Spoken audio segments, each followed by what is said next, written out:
ഹരേ കൃഷ്ണ. ഓം അജ്ഞാനതിമിരന്തസ്യ ജ്ഞാനഞ്ജനാശലാഖയ ചക്ഷുരുന്മീലിതം യേന തസ്മൈ ശ്രീ ഗുരവേ നമഃ. ശ്രീചൈതന്യമനോഭീഷ്ടം സ്ഥാപിതം യേന ഭൂതലേ സ്വയം രൂപ കദാ മഹ്യം ദദാതി സ്വപദാന്തികം. വന്ദേഹം ശ്രീഗുരു ശ്രീയുതപദകമലം ശ്രീഗുരൂൻ വൈഷ്ണവാംശ്ച ശ്രീരൂപം സാഗ്രജാതം സഹഗണ രഘുനാഥാന്വിതം തം സജീവം സാദ്വൈതം സാവധൂതം പരിജനസഹിതം കൃഷ്ണ ചൈതന്യദേവം ശ്രീരാധാ കൃഷ്ണപാദാൻ സഹഗണ ലളിതാ ശ്രീ വിശാഖാന്വിതാംശ്ച. ഹേ കൃഷ്ണ കരുണാ സിന്ധു ദീനബന്ധോ ജഗത്പദേ ഗോപേശ ഗോപികാകാന്ത രാധാകാന്ത നമോസ്തുതേ. തപ്ത കാഞ്ചന ഗൗരാംഗി രാധേ വൃന്ദാവനേശ്വരി വൃഷഭാനുസുതേ ദേവി പ്രണാമാമി ഹരിപ്രിയേ. വാഞ്ചാകൽപതരോഭ്യശ്ച കൃപാസിന്ധോഭ്യ ഏവ ച പതിതാനാം പാവനേഭ്യോ വൈഷ്ണവേഭ്യോ നമോ നമഃ. നമഃ ഓം വിഷ്ണുപാദായ കൃഷ്ണപ്രേഷ്ഠായ ഭൂതലേ ശ്രീമതേ ഭക്തിവേദാന്ത സ്വാമിന്നിധി നാമിനേ. നമസ്തേ സരസ്വതി ദേവേ ഗൗരവാണി പ്രചാരിണേ നിർവിശേഷ ശൂന്യവാദി പാശ്ചാത്യദേശതാരിണേ. ജയ ശ്രീ കൃഷ്ണ ചൈതന്യ പ്രഭു നിത്യാനന്ദ ശ്രീ അദ്വൈത ഗദാധാര ശ്രീവാസദി ഗൗരഭക്തവൃന്ദ. ഹരേ കൃഷ്ണ കൃഷ്ണ കൃഷ്ണ ഹരേ ഹരേ ഹരേ രാമ രാമ രാമ ഹരേ ഹരേ. ഹരി ഓം തത്സത്. ജയ ജയ ശ്രീ ചൈതന്യ ജയ നിത്യാനന്ദ ജയ ദ്വൈത ചന്ദ്ര ജയ ഗൗരഭക്തവൃന്ദ. ജയ ജയ ശ്രീ ചൈതന്യ ജയ നിത്യാനന്ദ ജയ ദ്വൈത ചന്ദ്ര ജയ ഗൗരഭക്തവൃന്ദ. ജയ ജയ ശ്രീ ചൈതന്യ ജയ നിത്യാനന്ദ ജയ ദ്വൈത ചന്ദ്ര ജയ ഗൗരഭക്തവൃന്ദ. ഹരേ കൃഷ്ണ കൃഷ്ണ കൃഷ്ണ ഹരേ ഹരേ ഹരേ രാം രാം രാം ഹരേ ഹരേ. ഹരേ കൃഷ്ണ കൃഷ്ണ കൃഷ്ണ ഹരേ ഹരേ ഹരേ രാം രാം രാം ഹരേ ഹരേ. ഹരേ കൃഷ്ണ കൃഷ്ണ കൃഷ്ണ ഹരേ ഹരേ ഹരേ രാം രാം ഹരേ ഹരേ. ജയ ജയ പ്രഭുപാദ് ജയ ശ്രീല പ്രഭുപാദ്. ജയ ജയ ഗുരുദേവ് ജയ ജയ ഗുരുദേവ്. നിതായ് ഗൗര ഹരി ബോൾ ഹരി ബോൾ നിതായ് ഗൗര ഹരി ബോൾ. ജയ ഗൗര പ്രേമാനന്ദേ ഹരി ഹരി ബോൾ. ഹരേ കൃഷ്ണ. ദേവം ശ്രീ വിഷ്ണുപാദ പരമഹംസ പരിവൃശാചാര്യ അഷ്ടോത്തര ശരേന്ദ്രി സഭയാർക്കരണ ഭക്തിവേദാന്ത സ്വാമി ശ്രീല പ്രഭുപാദ് की जय. अनंत कोटि वैष्णवृद्धि की जय. राधा माधव की जय. जगन्नाथ बलदेव सुभद्रमैया सुदर्शन की जय. श्री पंचतत्व की जय. गौर प्रेमानंदे हरे हरे. हरे कृष्ण. श्री चैतन्य चरितामृतम ആദിലീല അധ്യായം 9 ഭക്തിയുത സേവനത്തിന്റെ കൽപ്പവൃക്ഷം. ചൈതന്യ ചരിതാമൃതം ക്ലാസ്സിലേക്ക് എല്ലാ ഭക്തർക്കും സ്വാഗതം. എല്ലാവർക്കും എൻ്റെ വിനീതമായ പ്രണാമങ്ങൾ അർപ്പിക്കുന്നു. എൻ്റെ ശിക്ഷാഗുരുക്കന്മാർക്കും എൻ്റെ ദീക്ഷാഗുരുവിനും പ്രണാമങ്ങൾ അർപ്പിച്ചുകൊണ്ട് തുടങ്ങുകയാണ്. ശ്ലോകം 33. ഭക്തിയുത സേവനത്തിന്റെ കൽപ്പവൃക്ഷം. ഓം നമോ ഭഗവതേ വാസുദേവായ. ഓം നമോ ഭഗവതേ വാസുദേവായ. ഓം നമോ ഭഗവതേ വാസുദേവായ. ഏ വൃക്ഷേര അംഗാഹായ സപസചേതാന ബാഡിയ വ്യാപില സബേ സകല ഭുവന. ഏ വൃക്ഷേര അംഗാഹായ സപസചേതാന ബാഡിയ വ്യാപില സബേ സകല ഭുവന. ഈ വൃക്ഷത്തിന്റെ എല്ലാ ഭാഗങ്ങൾക്കും ആത്മീയമായൊരു ബോധമുണ്ട്. അങ്ങനെ അവ വളരുമ്പോൾ ലോകം മുഴുവൻ വ്യാപിക്കുന്നു. അപ്പം ഭക്തിയുടെ വൃക്ഷത്തിനെ കുറിച്ചാണ് ഇവിടെ പറയുന്നത്. അതായത് ചൈതന്യ മഹാപ്രഭു എന്ന ഉദ്യാനപാലകൻ, ദിവ്യ ഉദ്യാനപാലകൻ എന്നാണ് വിശേഷിപ്പിക്കുന്നത് അവിടെ ഗ്രന്ഥകർത്താവ് ഭഗവാനെ. അപ്പൊ അദ്ദേഹം ഒരു അലൗകികമായിട്ടുള്ള വൃക്ഷം, ദിവ്യമാണത്. അപ്പൊ അതിനെ നട്ടു വളർത്തുകയാണ് ഒരു ഉദ്യാനപാലകനെ പോലെ. അതാണ് ഭക്തി വൃക്ഷം, ഭക്തിയുടെ വൃക്ഷം. അതിനകത്ത് ഇപ്പൊ ഒരു വൃക്ഷം നട്ടു കഴിഞ്ഞാൽ അതിന് ധാരാളം ഇലകള്, കൊമ്പുകള്, കായ്കള്, പൂക്കള് ഒക്കെ ഉണ്ടാവും, ഫലങ്ങൾ. അപ്പൊ ഈ ഫലങ്ങളെല്ലാം എല്ലാവരും വിതരണം ചെയ്യണം. ഒരു ചെടിയുടെ ഇപ്പൊ തന്നെ നമുക്ക് നമ്മുടെ വീടുകളിലായാലും ചെടികളുണ്ടായാൽ, പൂക്കളുണ്ടായാലും ഇതെല്ലാം ഭഗവാന്റെ അനുഗ്രഹം കൊണ്ടുണ്ടാകുന്നതാണ്. അപ്പൊ ശരിക്കും ഒരു ഭക്തിയുടെ വൃക്ഷം, അതാ നമ്മുടെ ഹൃദയത്തിലാണ് ഭക്തിയുടെ ലത വളർന്നു വരുന്നത്, അല്ലേ?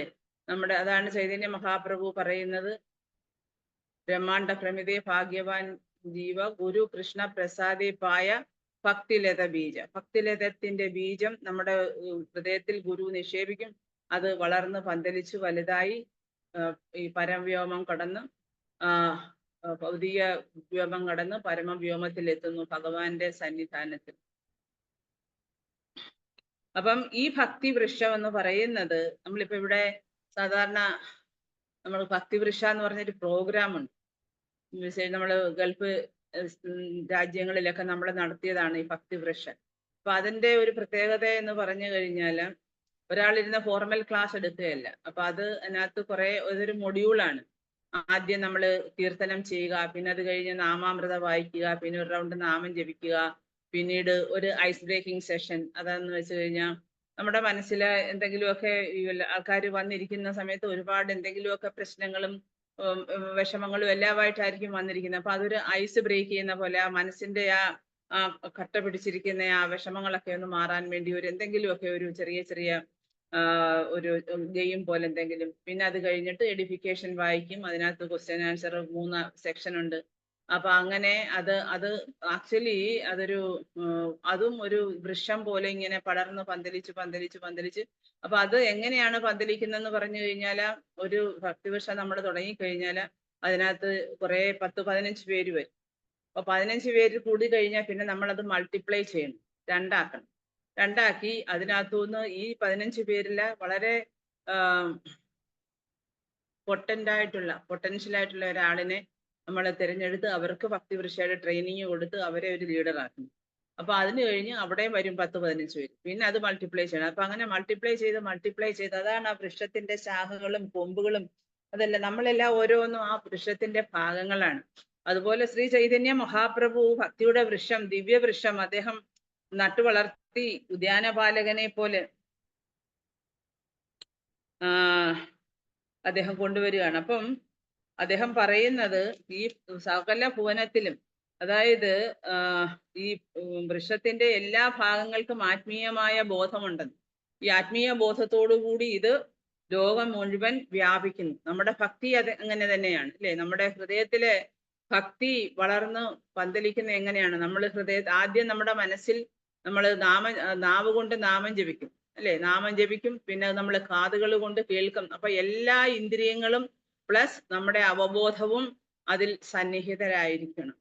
അപ്പൊ നമ്മുടെ ഓരോ ഇന്ദ്രിയങ്ങളും ഉണ്ട്. നമ്മൾ നാവ് കൊണ്ട് നാമം ജപിക്കുന്നു, കർണങ്ങൾ കൊണ്ട് അത് ശ്രവിക്കുന്നു, മനസ്സുകൊണ്ട് ഹൃദയം കൊണ്ട് അതിനെ സ്വീകരിക്കുന്നു. അതുപോലെ ഭക്തിയുത സേവനം ചെയ്യുമ്പോഴാ നമ്മൾ ഭഗവാന്റെ സേവനം ഓരോ വിധത്തിലും നമ്മൾ ആ രീതിയിലാണ്. അതായത് അംബരീഷ മഹാരാജാവ് പറഞ്ഞിട്ടുണ്ട്, അതായത് സവൈമന കൃഷ്ണ പദാരവിന്ദയോർ വചാംസി വൈകുണ്ഠ ഗുണാനുവർണ്ണനെ കരോ ഹരേർ മന്ദിർ മാർജനാദിഷു ശ്രുതിം ചകാരാച്യുത സത്കഥോദേ. അതായത് അദ്ദേഹത്തിന്റെ മനസ്സ് സദാസമയവും ഭഗവാൻ കൃഷ്ണന്റെ പാതാരവിന്ദങ്ങളിലായിരുന്നു സ്ഥിതി ചെയ്തിരുന്നത്. അദ്ദേഹത്തെ ധ്യാനിക്കുന്നതിൽ, അദ്ദേഹത്തിന്റെ വാക്കുകൾ, അതേപോലെ ഭഗവാന്റെ മഹിമകൾ വർണ്ണിക്കുന്നതില്, ഭഗവാന്റെ ക്ഷേത്രങ്ങൾ ശുചിയാക്കുന്നതിൽ അദ്ദേഹത്തിന്റെ കരങ്ങൾ, അങ്ങനെ അദ്ദേഹത്തിന്റെ ശരീരത്തിലെ നമ്മൾ പഠിച്ചിട്ടുള്ളതാണ് ഓരോരോ അവയവങ്ങളും ഭഗവാന്റെ സേവനത്തിന് വേണ്ടി വിനിയോഗിക്കുന്നു. അപ്പൊ അതേപോലെ തന്നെയാണ് നമ്മൾ ഓരോരുത്തരും ഭക്തിയുത സേവനം പരിശീലിക്കേണ്ടത്. നമ്മുടെ ശരീരത്തിലെ ഓരോ അവയവങ്ങളും ഭഗവാന്റെ സേവനത്തിന് വേണ്ടി എപ്പോഴും കർമ്മനിരതരായിരിക്കണം. അപ്പൊ അങ്ങനെയാണ് ലോകം മുഴുവൻ, നമ്മുടെ ശരീരം മുഴുവൻ ഭക്തിയുത സേവനത്തിന്റെ എന്താ പറയാ, അത് നമ്മുടെ ശരീരം മുഴുവൻ അത് വ്യാപിക്കണം. അതായത് നമ്മുടെ അവബോധം, നമ്മുടെ ഇന്ദ്രിയങ്ങള്, നമ്മുടെ വാക്കുകൾ എല്ലാം ഭഗവാന്റെ സേവനത്തിന് വേണ്ടി വിനിയോഗിക്കുമ്പോഴാണ് തീർത്തും നമ്മുടെ ശരീരം ഭക്തിയുത സേവനത്തിന്റെ ഒരു ഭക്തിയുടെ ഒരു വൃക്ഷം, ലത വളർന്നു വരുന്നത് അങ്ങനെയാണ്. അപ്പൊ അതുകൊണ്ടാണ് പറയുന്നത് അത് ലോകമെമ്പാടും വ്യാപിക്കണം എന്ന് വെച്ച് കഴിഞ്ഞാൽ നമ്മൾ പ്രീച്ച് ചെയ്യണമെന്നാണ്. നമ്മൾ ലോകമെമ്പാടും എങ്ങനെയാ, അത് ഓരോരുത്തരുടെയും കടമയാണ്. ചൈതന്യ മഹാപ്രഭു പറയുന്നത് പോലെ, അതായത് ഭാരതഭൂമിയിലെ മനുഷ്യജന്മയാര ജന്മസാർത്ഥക കരികര ഉപകാര. അതായത് ഭാരതഭൂമിയിലെ ഓരോ ജന്മമെടുത്ത ഓരോ വ്യക്തിയും അവന്റെ ജന്മം സാർത്ഥകമാക്കുന്നതിന് അത് മറ്റുള്ളവർക്ക് ഒരു ഉപകാരപ്രദമാകണം. മറ്റുള്ളവർക്കൂടെ കൃഷ്ണാവബോധം പകർന്നു കൊടുക്കേണ്ട ഉത്തരവാദിത്വം ഈ ഓരോ ഭാരതഭൂമിയിൽ ജനിച്ച വ്യക്തിക്കുണ്ടെന്നാണ് പറയുന്നത്. അപ്പൊ അതുകൊണ്ടാണ് ഈ ഒരു അതായത് കൃഷ്ണാവബോധത്തിനെ ഒരു വൃക്ഷത്തിന്റെ താരതമ്യം കൊടുത്തിരിക്കുന്നത് അതുകൊണ്ടാണ്. ശ്ലോകം 34. ഏകലമാലകാര ആമി കഹാൻ കഹാൻ യാബ ഏകലവ കഥാഫല പാടിയ വിലാപ. ഉദ്യാനപാലകൻ ഞാൻ മാത്രമാണ്. എത്ര സ്ഥലങ്ങളിൽ എനിക്ക് പോകാൻ കഴിയും, എത്ര ഫലങ്ങൾ എനിക്ക് ശേഖരിച്ച് വിതരണം ചെയ്യാൻ കഴിയും. ഇപ്പൊ ചൈതന്യ മഹാപ്രഭു ഹരേ കൃഷ്ണ മന്ത്രത്തിന്റെ വിതരണം എല്ലാവരും ഏറ്റെടുക്കണം എന്ന് പറയുകയാണ്. അതാ മറ്റുള്ളവർക്ക് ഉപകാരപ്രദമായ രീതിയിൽ നമ്മൾ കൃഷ്ണാവബോധത്തെ നമ്മളത് പ്രചരിപ്പിക്കണം, അത് വ്യാപരിപ്പിക്കണം എമ്പാടും. അപ്പം സംയുക്ത ശക്തികളാൽ, അതായത് നമ്മൾ കൂട്ടായിട്ട് ചേർന്നുണ്ട്. അപ്പൊ നമ്മള് ഹരേ കൃഷ്ണ മഹാമന്ത്രം ജപിക്കുന്നത് ഒന്നിച്ചിരുന്ന് ജപിക്കും. അതാണ് കോൺഗ്രിഗേഷണൽ ചാൻഡിങ്, കോൺഗ്രിഗേഷണൽ പ്രീച്ചിങ് എന്ന് പറയും. പ്രീച്ചിങ് അതായത് കോൺഗ്രിഗേഷൻ, അതായത് സംയുക്തമായിട്ട് നമ്മൾ ഒരു കമ്മ്യൂണിറ്റി മൊത്തത്തിൽ ഇരുന്നുകൊണ്ട് നമ്മൾ ഇപ്പം ടെമ്പിളിലൊക്കെ പോയി കഴിഞ്ഞാൽ അവിടെ കുറെ ഡിവോട്ടീസ് വരുന്നു, അവിടെ കുറെ പേര് ഭഗവാന്റെ നിവേദ്യത്തിന് വേണ്ടിയുള്ള സേവനങ്ങൾ ചെയ്യുന്നു. ചിലര് ഭഗവാന് വേണ്ടി മാല ഉണ്ടാക്കുന്നു, ചിലര് ഭഗവാന്റെ വിഗ്രഹത്തെ അലങ്കരിക്കുന്നു, ചിലര് ഭക്തരോട് പ്രീച്ച് ചെയ്യുന്നു, ചിലര് ഭക്തരെ കെയർ ചെയ്യുന്നു എന്ന് വേണ്ട, അങ്ങനെ എന്തെല്ലാം. അതാണ് സംയുക്തമായിട്ടുള്ള ഒരു പദ്ധതിയാണ് കൃഷ്ണാവബോധം എന്ന് പറയുന്നത്. അത് ആ സംയുക്ത ശക്തികളാലാണ് അത് നിർവഹിക്കപ്പെടേണ്ടത്. ഭഗവാന് വിലപിക്കുകയാണ്. അപ്പൊ എനിക്ക് എങ്ങനെ തനിച്ചു പ്രവർത്തിക്കാൻ കഴിയും? അപ്പൊ ഭഗവാൻ ഭൗതിക ലോകത്ത് വരുമ്പോഴാ ഭഗവാൻ തനിച്ചാണോ വരുന്നത്? അല്ല, ഭഗവാന്റെ പാർഷദന്മാരോടുകൂടിയാണ് വരുന്നല്ലേ. അതായത് കൃഷ്ണവർണം ദിശാകൃഷ്ണം സംഘോപാങ്കാസ്ത്ര പാർഷദന്മാരുമായിട്ടാണ് വരുന്നത്. അപ്പൊ ഭഗവാൻ വന്നു കഴിഞ്ഞപ്പോ അതുപോലെ തന്നെ ഭഗവാൻ ശ്രീകൃഷ്ണൻ ഭൗതിക ലോകത്ത് വരുന്നതിന് മുമ്പ് ബ്രഹ്മാവും മറ്റു ദേവന്മാരും ഒക്കെ അവിടെ ചെന്നപ്പോ എന്താണ് ബ്രഹ്മാവിനോട് പറഞ്ഞത്? നിങ്ങൾ ഭൂമിയിൽ പോയിട്ട് ഓരോരുത്തരും ഓരോരോ സേവനങ്ങൾ ഏർപ്പെടുക, ഞാൻ പുറകെ വന്നോളാം. അപ്പൊ എന്ന് പറയുന്ന പോലെ ഭഗവാന് തനിച്ചൊന്നും ദൗത്യങ്ങള് എല്ലാവരുടെയും മറ്റു അദ്ദേഹത്തിന്റെ പാർഷദന്മാരുടെ അസോസിയേറ്റ്സിന്റെ ഒക്കെ സഹായത്തോടു കൂടി തന്നെയാണ്. ഭഗവാന്റെ അന്തരംഗ ശക്തിയാണ് പ്രവർത്തിക്കുന്നതെങ്കിലും ഭഗവാൻ മറ്റുള്ളവരുടെ സഹായത്തോടു കൂടിയാണ്. ഭഗവാനായിട്ട് വന്നിരുന്ന് ചെയ്യുകയല്ല. അതായത് എന്താ പറയാ, ഭഗവാനായിട്ട് വന്നിരുന്ന് അദ്ദേഹം മാജിക്കൽ രീതിയിൽ കൂടിയല്ല കാര്യങ്ങൾ നടത്തുന്ന ഭൗതിക ലോകത്ത് അല്ലെ. മറ്റുള്ള ദേവീ ദേവന്മാർക്കെല്ലാം സേവനങ്ങൾ കൊടുത്തിട്ട് അവരെ ഓരോ കർമ്മങ്ങളിൽ ഏർപ്പെടുത്തി അങ്ങനെ ഭക്തന്മാരെ അങ്ങനെ വാർത്തെടുക്കുകയാണ്. അതുപോലെ ചൈതന്യ മഹാപ്രഭു വരുന്ന അദ്ദേഹം എന്താണ്, ഒരു ഭക്തനായിട്ടാണ് വരുന്നത്. അദ്ദേഹം ഒരു സിംഗിൾ ഭക്തനായിട്ട് വന്നിട്ട് ആണോ വന്നത്? അല്ല, അദ്ദേഹത്തിന്റെ പാർഷദന്മാരുമായിട്ട് വന്നു. പഞ്ചതത്വ രഹസ്യം അതാണ്. വന്നിട്ട് അദ്ദേഹം പ്രീച്ച് ചെയ്യാൻ തുടങ്ങി. അപ്പൊ അദ്ദേഹം പറയുന്നത്, എനിക്കിത് ഒറ്റയ്ക്കൊന്നും എനിക്ക് തനിച്ചെങ്ങനെ പ്രവർത്തിക്കാൻ കഴിയുന്നത്? എനിക്കിതിന്റെ സ്വയം ഫലങ്ങൾ ശേഖരിച്ച് ലോകം മുഴുവൻ വിതരണം ചെയ്യാൻ എങ്ങനെയാ കഴിയുക? അപ്പൊ ഇത് സിംഗിൾ ഹാൻഡഡ്ലി ചെയ്യാൻ പറ്റുന്നതല്ല, ലോകമെമ്പാടും ഇത് വിതരണം ചെയ്യേണ്ട ഒരു കാര്യമാണ്. ഒരു ഒരു മാവില മാമ്പഴം ഉണ്ടായി കഴിഞ്ഞാൽ ആൾക്കാർ വന്ന് അത് കൊണ്ടുപോയി അവർ വിറ്റ് പൈസയാക്കും പലയിടത്തും കൊടുത്ത്. എന്ന് പറഞ്ഞതുപോലെ ഇവിടെ ചൈതന്യ മഹാപ്രഭുവിന്റെ ഈ ദിവ്യമായ ഭക്തി വൃക്ഷം, അതിനകത്തുനിന്ന് ഒരുപാട് ഫലങ്ങൾ ഉണ്ടാകുന്നു. എന്ന് വെച്ച് കഴിഞ്ഞാൽ എല്ലാ ഭക്തരും അതിനകത്ത് ഇൻവോൾവ് ആകുമ്പം അതിൽ നിന്ന് ഫലങ്ങൾ വരുമ്പോ എന്താണ് ആ ഫലം? ഭക്തിയാണ്, പരിശുദ്ധമായ ഭക്തി.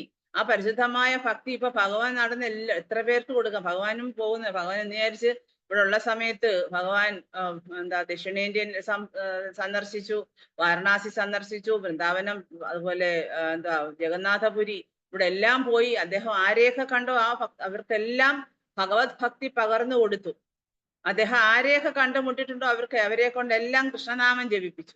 അപ്പൊ അതാണ് ആ ഫലം വിതരണം എന്ന് പറയുന്നത്. പക്ഷെ അദ്ദേഹത്തിന് കൊണ്ട് തന്നെ പറ്റില്ല. അപ്പൊ അതുകൊണ്ട് എല്ലാവരും അതിന് കൂട്ടായിട്ട് സംയുക്തമായിട്ട് യോജിച്ചു വേണം ആ ഒരു സേവനം ചെയ്യാൻ. അപ്പൊ ഹരേ കൃഷ്ണ മഹാമന്ത്രത്തിന്റെ വിതരണത്തിന് എല്ലാ വിഭാഗത്തിലുള്ള ഭക്തന്മാര് സ്ഥലകാലങ്ങളുടെയും സാഹചര്യങ്ങളുടെയും പരിഗണന കൂടാതെ തന്നെ ഒത്തുചേരണം. നിത്യാനന്ദ പ്രഭു എന്ന് പറഞ്ഞാൽ അദ്ദേഹം നാമഹട്ട തന്നെ തുടങ്ങി ഇല്ലേ? നിത്യാനന്ദ പ്രഭു എന്താ ചെയ്തത്? ഒരു മാർക്കറ്റ് പ്ലേസ് തുടങ്ങി നാദിയയില്. തുടങ്ങിയിട്ട് എന്ത് ചെയ്തു? അദ്ദേഹം എല്ലാവർക്കും ഈ ഹരേ കൃഷ്ണ മഹാമന്ത്രം അദ്ദേഹം വിൽക്കാൻ തുടങ്ങി. പക്ഷെ എല്ലാവരും പർച്ചേസ് ചെയ്യാൻ വന്നവരൊക്കെ എന്തായിരുന്നു അദ്ദേഹം ആവശ്യപ്പെട്ട വില? ഹരിനാമത്തിലുള്ള വിശ്വാസം. ആ വിശ്വാസമാണ് അത് വിലയായിട്ട് മേടിച്ചിട്ട് അദ്ദേഹം എല്ലാവർക്കും ഹരിനാമം സൗജന്യമായിട്ട് കൊടുത്തത്. അപ്പം ഇതിന്റെയൊക്കെ എന്താണ് ഇതെന്ന് വെച്ചാൽ വളരെ ഗാഠമായിട്ടുള്ള അഗാധമായിട്ടുള്ള തത്വങ്ങളാണ് ഇതിൽ നിന്നൊക്കെ നമുക്ക് മനസ്സിലാക്കാൻ പറ്റുന്നത്. കാരണം ഭക്തി എന്ന് പറയുന്നത് അതൊരു നിസ്സാര കാര്യമല്ല. ഭക്തിയുടെ ഭാവം എന്ന് പറയുന്നത് എല്ലാവർക്കും വന്നു ചേരുന്നതല്ല. നമ്മൾ ഭക്തന്മാരോടുകൂടി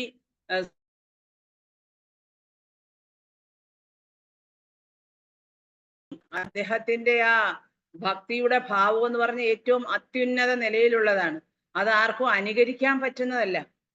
പക്ഷെ നമ്മൾ അദ്ദേഹത്തിന്റെ ഇതൊക്കെ കഥകൾ വായിച്ചും മനസ്സിലാക്കിയും മറ്റു ഭക്തന്മാരിൽ നിന്നും ഒക്കെ കേട്ട് നമ്മുടെ ആ ഭാവം, ഭക്തിയുടെ ഭാവത്തെ നമ്മൾ വളർത്തിയെടുക്കണം.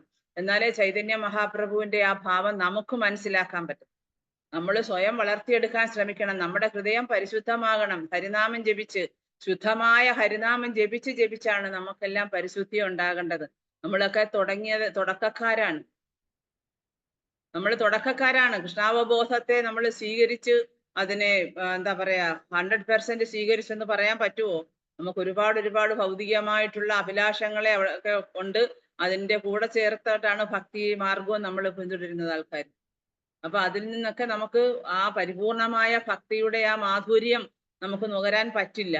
പക്ഷെ ഈ പാവം ചൈതന്യ മഹാപ്രഭു ആ ഭക്തിയുടെ അമൃത് നുകരുന്നത് കണ്ട്, അദ്ദേഹത്തിന്റെ അനുയായികൾ അദ്ദേഹത്തിൽ നിന്ന് കിട്ടുന്ന ആ ഭക്തി നുകരുന്നത് കണ്ട് നമ്മൾ മനസ്സിലാക്കി നമ്മളിലും ആ ഒരു ആവേശം നമ്മളിൽ ഉണ്ടാവണം. എന്താണ് ആവേശം?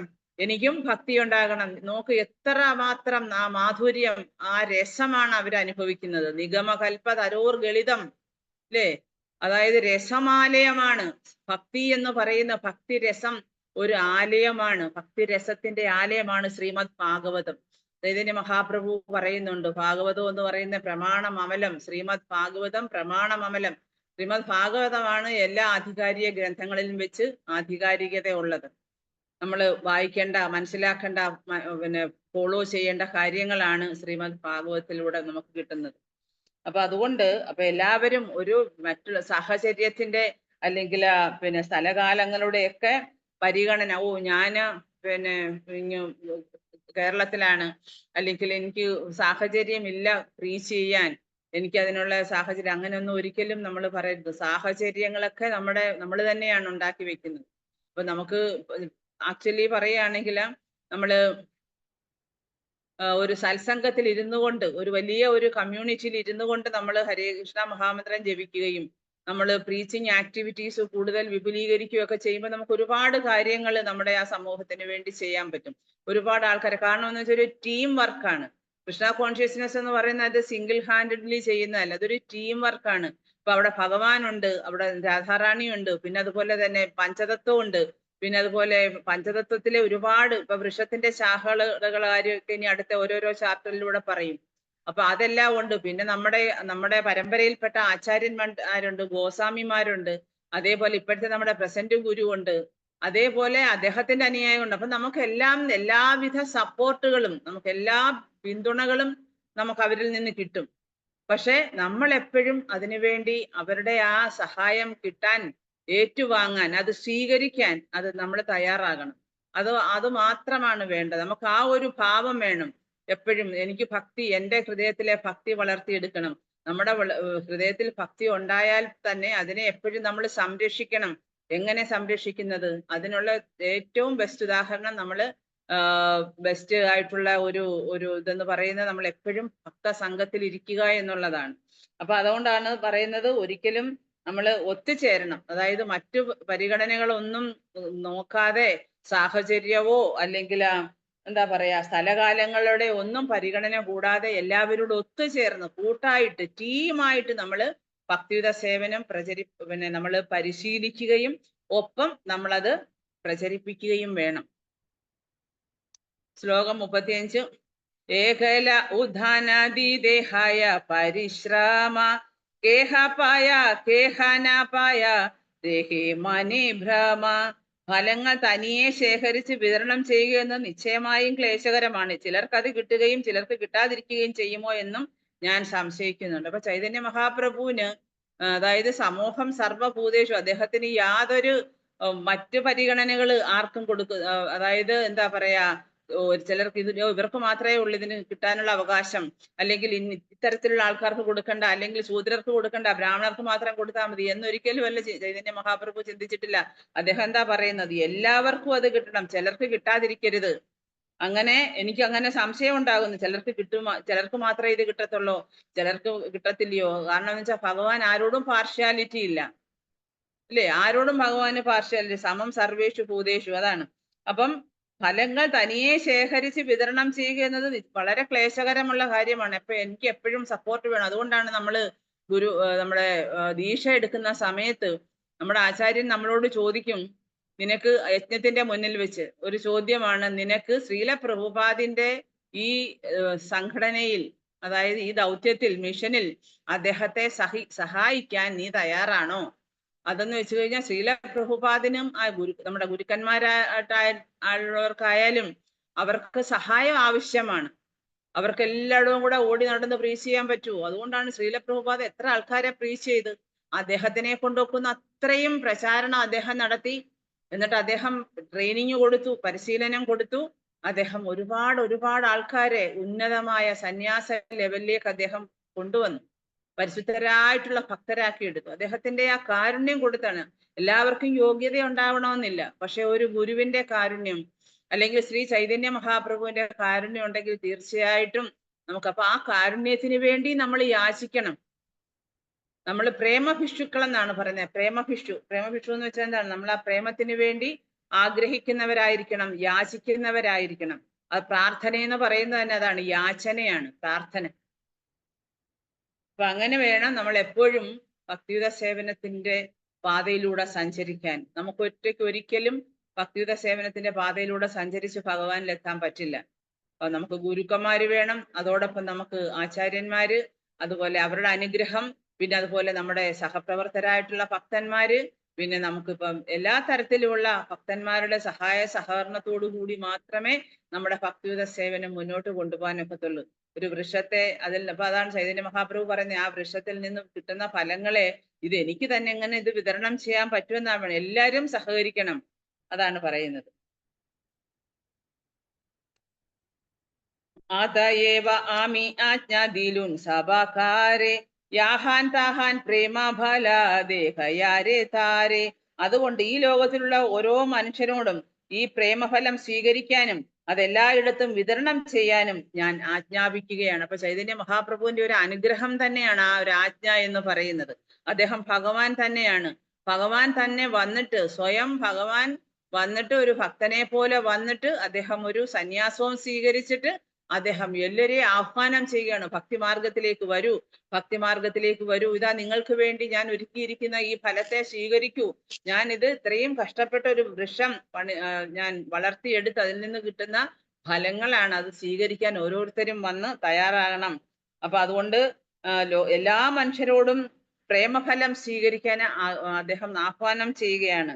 അതുകൊണ്ട് എല്ലായിടത്തും വിതരണം ചെയ്യാൻ. ഒരാള് സ്വീകരിച്ചു കഴിഞ്ഞ് കുറച്ച് മേടിച്ചു കൊണ്ടുവന്ന എന്റെ സ്ഥലത്തുള്ള എല്ലാവർക്കും കൊടുക്കാം. അപ്പൊ നമ്മള് ഗൾഫിൽ നിന്നൊക്കെ വന്നു കഴിയുമ്പോഴാ നമ്മൾ അവിടെ വെച്ച് ഗുരുവിനോട് ചോദിക്കും, നമ്മളിപ്പൊ ഇവിടെ നമ്മളെ കൊണ്ട് ഒക്കുന്ന തരത്തിലൊക്കെ അദ്ദേഹത്തിന്റെ ഇതനുസരിച്ച് നമ്മൾ പ്രീച്ച് ചെയ്തു, ഇനി നാട്ടിൽ പോയാൽ എന്ത് ചെയ്യും? അപ്പോഴും നമ്മൾ ആഗ്രഹിക്കുന്ന എന്താ, നാട്ടിൽ ചെന്ന് കഴിഞ്ഞാലും നമ്മുടെ ആ ഒരു സ്ഥലത്ത് പിന്നെ നമ്മൾ എല്ലാവർക്കും അത് പറഞ്ഞു കൊടുക്കണം. എല്ലാവരെയും കൃഷ്ണാവബോധത്തിൽ കൊണ്ടുവരാൻ കഴിയുന്ന അത്ര ആൾക്കാരെ കൃഷ്ണാവബോധത്തിലേക്ക് കൊണ്ടുപോയി. ഇതൊക്കെ എന്ന് വെച്ചാൽ ഒരു ജീവകാരുണ്യ പ്രവർത്തനമാണ്. കൃഷ്ണാവബോധ പ്രചരണം എന്ന് പറയുന്ന ഏറ്റവും വലിയൊരു ജീവകാരുണ്യ പ്രവർത്തനമാണ്.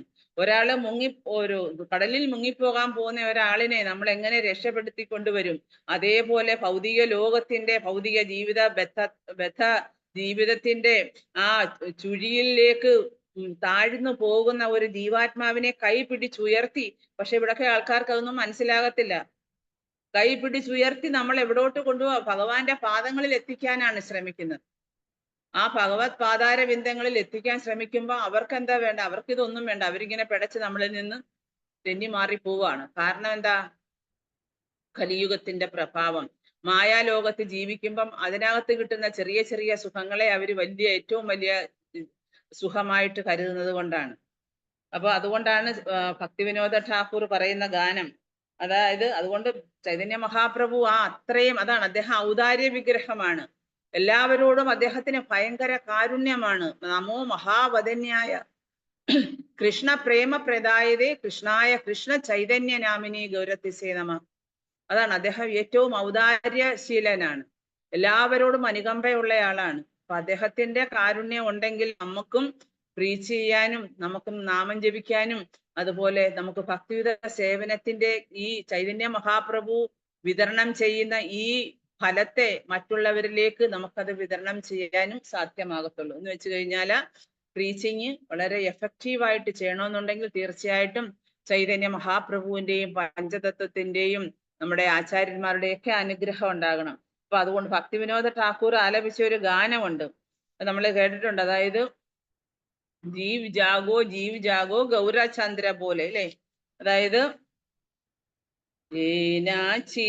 ഔഷധി മായ നാശിവാരോ ലാഗി ഹരിനാമ മഹാമന്ത്ര लावो तुमी मागी. जीव जागो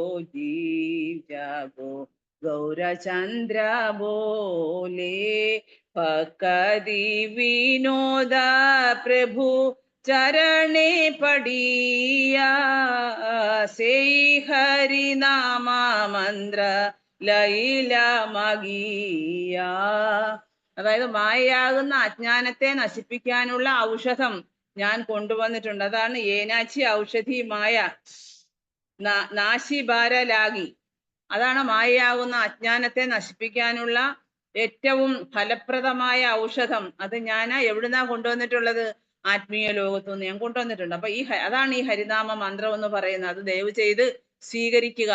അതായത് നമ്മുടെ ഭക്തിയുത സേവനത്തിന്റെ ഏറ്റവും അടിത്തറയായിട്ടുള്ള അടിസ്ഥാനപരമായിട്ടുള്ള കാര്യം എന്ന് വെച്ച് കഴിഞ്ഞാൽ എന്താണ്? ഹരേ കൃഷ്ണ മഹാമന്ത്ര ജപമാണ്. മറ്റുള്ള സേവനങ്ങളെല്ലാം അതിൻ്റെ എന്താ പറയാ, അതിന് പിൻബലം നൽകുന്നതേ ഉള്ളൂ. പക്ഷെ അതിന്റെ അടിത്തറ എന്ന് പറയുന്നത് ഹരിനാമ ജപം തന്നെയാണ്. ഇപ്പൊ ഭൗതിക ലോകത്തുള്ള ഓരോ മനുഷ്യനും താൻ ഭൗതിക ദ്രവ്യത്തിന്റെ ഉൽപ്പന്നമാണ്. ഞാൻ ഈ ഭൗതിക ലോകത്തിന്റെ ഉൽപ്പന്നമാണ്, എല്ലാവരും ഞാൻ, എൻ്റേത്, ഈ എന്നോട് ബന്ധപ്പെട്ട എൻ്റെ ശരീരത്തോട് ബന്ധപ്പെട്ട എല്ലാവരും എൻ്റെ ബന്ധുക്കളാണ്. അർജുനനും അതുപോലെ തന്നെയാണല്ലോ ആദ്യം ചിന്തിച്ചത്. അതേപോലെ അപ്പം ഓരോ മനുഷ്യരും ചിന്തിക്കുന്നതാണ് ഭൗതിക പ്രകൃതിയിൽ ഇരുന്നു കൊണ്ട് ഭൗതിക പ്രകൃതിയുടെ ത്രിഗുണങ്ങളാൽ സ്വാധീനിക്കപ്പെട്ട് താൻ ആരാണ്, തൻ്റെ കർത്തവ്യം എന്താണ്, ഈശ്വരൻ ആരാണ്, ഈശ്വരനും താനും തമ്മിലുള്ള ബന്ധം എന്താണ്, ഇതെല്ലാം മറന്നുപോയിട്ട് പൂർണ്ണമായും വിസ്മൃതിയിലായിട്ട് അവര് മായിക ലോകത്ത് ക്ലേശങ്ങൾ ഒന്നൊന്നല്ലാതെ അനുഭവിച്ച് ജീവിക്കുകയാണ്. ആവർത്തന ജനന മരണ ചക്രത്തിൽപ്പെട്ടിട്ട്. അപ്പൊ അതുകൊണ്ടാണ് പറയുന്നത്. അപ്പം ഈ അതുകൊണ്ട് അന്ന് അവര് ചിന്തിക്കുന്ന എന്താ, ഈ ശരീരവുമായി ബന്ധപ്പെട്ട ധാരാളം കർത്തവ്യങ്ങളുണ്ട് എനിക്ക്. ഞാൻ അമ്മയാണ്, ഞാൻ സ്ത്രീയാണ്, ഞാൻ പുരുഷനാണ്, അല്ലെങ്കിൽ ഞാൻ പിന്നെ എന്താണ് ഭർത്താവാണ്, അല്ലെങ്കിൽ ഞാൻ പിതാവാണ്. അങ്ങനെ ഒരുപാട് ആ ശരീരവുമായി ബന്ധപ്പെട്ട കർത്തവ്യത്തെ കുറിച്ചാണ് അവര് ചിന്തിക്കുന്നത്. അവരുടെ എന്റെ കർത്തവ്യം ഇന്നതാണ്. അല്ല എനിക്കിപ്പോ നാമവും ജപിച്ചിരുന്ന എന്റെ കാര്യങ്ങൾ എങ്ങനെ നടക്കും? ചില ആൾക്കാർ ചോദിക്കുന്നത്. എനിക്ക് എന്തെല്ലാം കാര്യങ്ങളുണ്ട്, എനിക്ക് ഞാൻ ഈ നാമം ജപിച്ചിരുന്നാല് എന്നോട് പറഞ്ഞിട്ടുണ്ട് എൻ്റെ അച്ഛൻ, നാമം ജപിച്ചിരുന്നത് കൊണ്ടൊന്നും അവനവന്റെ കാര്യങ്ങൾ നടക്കത്തില്ല എന്ന് പറയുന്നത് പോലെ ഭഗവാൻ ചൈതന്യ മഹാപ്രഭു സങ്കീർത്തന പ്രസ്ഥാനം അവതരിപ്പിച്ചത് ഈ മിഥ്യാബോധത്തെ, ഞാൻ എന്ന ഈ ഭാവത്തെ, അഹംഭാവത്തെ, മിഥ്യാഹങ്കാരത്തെ തുരത്താൻ വേണ്ടിയാണ്. നമുക്ക് എല്ലാവർക്കും ഉള്ളതാണ് മിഥ്യാഹങ്കാരം, ഞാൻ എന്ന ഭാവം. കൃഷ്ണാവബോധത്തിൽ വന്നാലും അത് വളരെ ബുദ്ധിമുട്ടാണ് അതിനെ മായ്ച്ചു കളയുക എന്ന് പറഞ്ഞ് ഇല്ലാതാക്കാൻ, തുരത്താൻ. അപ്പൊ നമ്മൾ അത്രയും നമ്മൾ പ്രയത്നിക്കണം. കൂടുതൽ പാഴ്ചീകം ഉള്ളവരുണ്ട്, ഒരുപാട് പാഴ്ചീകം ഉള്ളവരുണ്ട് കൃഷ്ണാവബോധത്തിൽ വരുന്നവരായാലും. പക്ഷെ അത് കാലക്രമേണ ഭഗവാന്റെ അനുഗ്രഹം കൊണ്ട് അല്ലെങ്കിൽ നാമജപത്തിന്റെ ശക്തി കൊണ്ട് മാത്രമേ അതിനെയൊക്കെ മാറ്റിയെടുക്കാൻ പറ്റത്തുള്ളൂ. വിനയാന്വിതനായിരിക്കണം. ചൈതന്യ മഹാപ്രഭുവിന്റെ ശിഷ്ടാഷ്ടകത്തിലെ ഓരോ ലൈനും അതിനകത്ത് അത് എല്ലാ കൃഷ്ണാവബോധത്തിന്റെ ഒരു സമ്മറിയാണ്, ഒരു സംഗ്രഹമാണ്. അതിന്റെ ഓരോ വാക്കിനും അത്രമാത്രം അഗാധമായ അർത്ഥങ്ങളാണുള്ളത്. അതിനെയൊക്കെ നമ്മൾ പരിപൂർണമായിട്ടും നമുക്കതിനെ സ്വീകരിക്കാൻ ചിലപ്പോൾ കഴിഞ്ഞെന്ന് വരില്ല. പക്ഷേ നമ്മൾ കാലക്രമേണ അതിൻ്റെ തത്വങ്ങളെ നമ്മൾ മനസ്സിലാക്കി നമ്മുടെ ഹൃദയത്തിൽ സ്വീകരിച്ച് നമ്മൾ അതുപോലെ പ്രവർത്തിക്കുകയാണെങ്കിൽ തീർച്ചയായിട്ടും ചൈതന്യ മഹാപ്രഭുവിന്റെ അനുഗ്രഹം നമുക്കുണ്ടാകും. അപ്പൊ അതാണ്. അപ്പൊ സങ്കീർത്തന പ്രസ്ഥാനം അദ്ദേഹം അവതരിപ്പിച്ചത് നമ്മുടെ മിഥ്യാബോധം ഉള്ളിൽ കിടക്കുന്നതുകൊണ്ടാണ്. അമാനിന മാനിതേന. എല്ലാവരും എന്താ വിചാരിക്കുന്ന, എനിക്ക് ബഹുമാനം കിട്ടണം, ഞാൻ മറ്റുള്ളവർക്ക് ബഹുമാനം കൊടുക്കാൻ തയ്യാറല്ല, അങ്ങനെയൊക്കെ ചിന്തിക്കുന്നവരുണ്ട്. ഒരിക്കലും പാടില്ല. നമ്മൾ എല്ലാരെയും സ്നേഹിക്കുക, എല്ലാരെയും റെസ്പെക്ട് ചെയ്യുക. നമ്മൾ എന്തിനാ അതിനെക്കുറിച്ച് ആഗ്രഹിക്കുന്നത്? ഒരു ഭക്തന് വേണ്ടാത്ത കാര്യങ്ങളാണ് അതൊക്കെ. ആരെക്കുറിച്ചും നമ്മൾ ചിന്തിക്കാതിരിക്കുക. എല്ലാവർക്കും കൃഷ്ണാവബോധം ഉണ്ടാകണം. എല്ലാവർക്കും കൃഷ്ണാവബോധം കൊടുത്ത് അവരെല്ലാം ഈശ്വരന്റെ ആധാര ബിന്ദങ്ങളിലേക്ക് എത്തിക്കുക. അപ്പൊ നമുക്ക് ഭഗവാന്റെ കൂടുതൽ അനുഗ്രഹം നമുക്കുണ്ടാകും. അപ്പൊ വാസ്തവത്തിൽ ഈ ശരീരം അല്ല നമ്മള്, അല്ലേ? ജീവസത്ത എന്ന് പറയുന്ന ഭഗവാന്റെ അംശമാണ്, ജീവാത്മാവാണ്. ശാശ്വതനായിട്ട് നമ്മള് ശാശ്വതമായ പരമാനന്ദ പൂർണ്ണനായിട്ടുള്ള സച്ചിദാനന്ദ വിഗ്രഹം തന്നെയാണ് ഭഗവാൻ. ഈശ്വര പരമകൃഷ്ണ സച്ചിദാനന്ദ വിഗ്രഹം അതുപോലെ തന്നെയാണ് ഓരോ ജീവാത്മാവും. അപ്പൊ നമ്മൾക്ക് ആത്മീയ ബോധം ആവശ്യമാണ്. നമ്മൾ സച്ചിദാനന്ദമാണ്. ഇല്ല, നമ്മൾ എന്നിട്ട് സച്ചിദാനന്ദനായിട്ട് നമ്മൾ എന്തിനാ ഭഗവാനെ മറന്നു പോകുന്നത്? എന്തുകൊണ്ട് നമ്മൾ നമ്മുടെ യഥാർത്ഥ കർത്തവ്യത്തെ, മൂലസ്വരൂപത്തെ വിസ്മൃതിയിലാണ്ട് പോകുന്നത് എന്തുകൊണ്ടാണ്? അപ്പൊ ചിലപ്പോ മനുഷ്യന് ശരീരം എന്ന നിലയിൽ, ചിലപ്പോ മൃഗം എന്ന നിലയില, വൃക്ഷം എന്ന നില, അപ്പൊ പലതരത്തിൽ. ഇപ്പൊ 84 ലക്ഷം സ്പീഷീസ് ഓഫ് ലൈഫ് ഉണ്ട്. ഇതിന്റെയൊക്കെ പലതരത്തിലുള്ള രൂപങ്ങളും ഭാവങ്ങളും എല്ലാം മാറി മാറി എടുത്തിട്ടാണ് പിന്നീട് ഒരു ദുർലഭമായി കിട്ടുന്ന ഒരു മനുഷ്യജന്മം നമുക്ക് കിട്ടുന്നത്. അപ്പൊ ആൾക്കാർ എന്താ വിചാരിക്കുന്നത്? എന്തായാലും ഈ ആകെ ഒരു ജന്മമേ ഉള്ളൂ, അത് തീർച്ചയായിട്ടും നമുക്ക് എൻജോയ് ചെയ്ത് ജീവിക്കണമെന്ന്. പക്ഷെ അവിടെയാണ് നമുക്ക് തെറ്റുന്നത്. നമ്മൾ വീണ്ടും പിറവിയെടുക്കാൻ, വീണ്ടും ശരീരം ഈ ഉപേക്ഷിച്ചിട്ട് അടുത്ത ജന്മത്തിനേക്ക് വേണ്ടി നമ്മൾ തയ്യാറെടുക്കുന്ന അങ്ങനെ തന്നെയാണ്, ആ മനോഭാവമാണ്. അപ്പോ നമ്മള് അവബോധം, അതായത് വ്യത്യസ്ത രീതിയിലും വ്യത്യസ്ത കർമ്മങ്ങളോടുള്ള അവബോധം വളർത്തിയെടുക്കുക. ശരീരത്തിൽ നിന്ന് മറ്റൊരു ശരീരത്തിലേക്കുള്ള ദേഹാന്തര പ്രാപ്തി. ദേഹിനോസ്മിൻ യഥാദേഹേ കൗമാരം യൗവനം ജര തഥാ ദേഹാന്തര പ്രാപ്തിർ. അതാണ് ദേഹാന്തര പ്രാപ്തി. നമുക്ക് പിന്നെ ശരീരത്തിന് ഇങ്ങനെ മാറ്റം സംഭവിച്ചുകൊണ്ടിരിക്കുന്നു. അവസാനം ഈ ദേഹി ശരീരത്തെ ഉപേക്ഷിച്ചു പോകുന്നു, വേറെ ശരീരവുമായിട്ട് വീണ്ടും ഈ ഭൗതിക ലോകത്തിലേക്ക് വരികയാണ്. അപ്പം വീണ്ടും വീണ്ടും ഭൗതിക ലോകത്ത് നമ്മൾ ബന്ധനസ്ഥരാകുകയാണ്, അല്ലേ? ഭൗതിക ലോകത്ത് വീണ്ടും നമ്മൾ കുടുങ്ങിപ്പോന്നു. നമുക്കൊരു രക്ഷയില്ല. ആവർത്തന ജനന മരണ ചക്രത്തിൽ നിന്ന് നമുക്ക് മോചനം കിട്ടാൻ യാതൊരു മാർഗവുമില്ല. അപ്പൊ മായയുടെ വശീകരണത്തിലായി പോയി. അങ്ങനെ ഭൂതകാലത്തെ കുറിച്ചോ ഭാവി കാലത്തെ കുറിച്ചോ ഒന്നും ഒരു ധാരണയില്ല. ഇനി ഞാൻ പോയി കഴിഞ്ഞാൽ പിന്നെ എന്തായിരിക്കും എൻ്റെ അടുത്ത ജന്മം? ആരെങ്കിലും ചിന്തിക്കുവോ? എങ്ങനെ ഈ ജന്മത്തിൽ എത്രമാത്രം പോകുന്നതിന് മുമ്പ് കിട്ടിയ ഒരു ജന്മമാണ്, അത് പാഴാക്കാതെ എങ്ങനെ നമ്മൾ എൻജോയ് ചെയ്യാനായിട്ടാണ് ആൾക്കാർ ശ്രമിക്കുന്നത്. അതല്ല മനുഷ്യജന്മത്തിന്റെ ലക്ഷ്യം എന്ന് പറയുന്നത്. അപ്പോ ഒരു ഹ്രസ്വമായ ജീവിത കാലയളവാണ് നമുക്ക്. അതാണ് പ്രായേണ അല്പായുസാണ്. കലിയുഗത്തിലെ ആൾക്കാരെന്ന് വെച്ചാൽ പ്രായേണ അല്പായുസാണ്. അപ്പം ഈ വ്യാമോഹം, അതായത് എനിക്ക് എൻജോയ് ചെയ്യണം എന്നുള്ള ഈ വ്യാമോഹത്തെ ഉന്മൂലനം ചെയ്യുന്നതിനാണ് ചൈതന്യ മഹാപ്രഭു സങ്കീർത്തന പ്രസ്ഥാനം കൊണ്ടുവന്നിരിക്കുന്നത്. ചൈതന്യ മഹാപ്രഭുവിന്റെ അവതാര ലക്ഷ്യം തന്നെ അതാണ്. ഈ കലിയുഗത്തിലെ ആൾക്കാർ, അപ്പം അദ്വൈതാചാര്യ ഭഗവാനോട് പ്രാർത്ഥിക്കും, ഭഗവാനെ എന്നെ കൊണ്ട് തനിച്ചൊന്നും ഈ കലിയുഗത്തിലെ ആൾക്കാരെ മോചിപ്പിക്കാനൊന്നും പറ്റില്ല, അങ്ങ് സ്വയം വരണം. ഭഗവാൻ തന്നെ. കാരണം എന്ന് വെച്ച് കഴിഞ്ഞാൽ അങ്ങേക്ക് മാത്രമേ അതിനുള്ള ശക്തിയുള്ളൂ, അങ്ങേക്ക് മാത്രമേ അത് ചെയ്യാൻ കഴിയത്തുള്ളൂ. ഇവരെയൊക്കെ ഈ കലിയുഗത്തിലെ ആൾക്കാർക്കൊക്കെ യാതൊരു ഈശ്വരാവബോധവോ ആത്മസാക്ഷാത്കാരത്തിന്റെ ABCD ഒന്നും അറിയാൻ വയ്യാത്തവരാണ്. അവരിങ്ങനെ എന്തിന്റെയൊക്കെ പിന്നാലെ ഇങ്ങനെ സന്തോഷത്തിന് വേണ്ടി അവർ പായുകയാണ്. അപ്പൊ അവരെയൊക്കെ നമുക്ക് ഈശ്വരാവബോധത്തിൽ പെട്ടെന്ന് കൊണ്ടുവരിക എന്ന് വെച്ചാൽ വളരെ ബുദ്ധിമുട്ടുള്ള കാര്യമാണ്.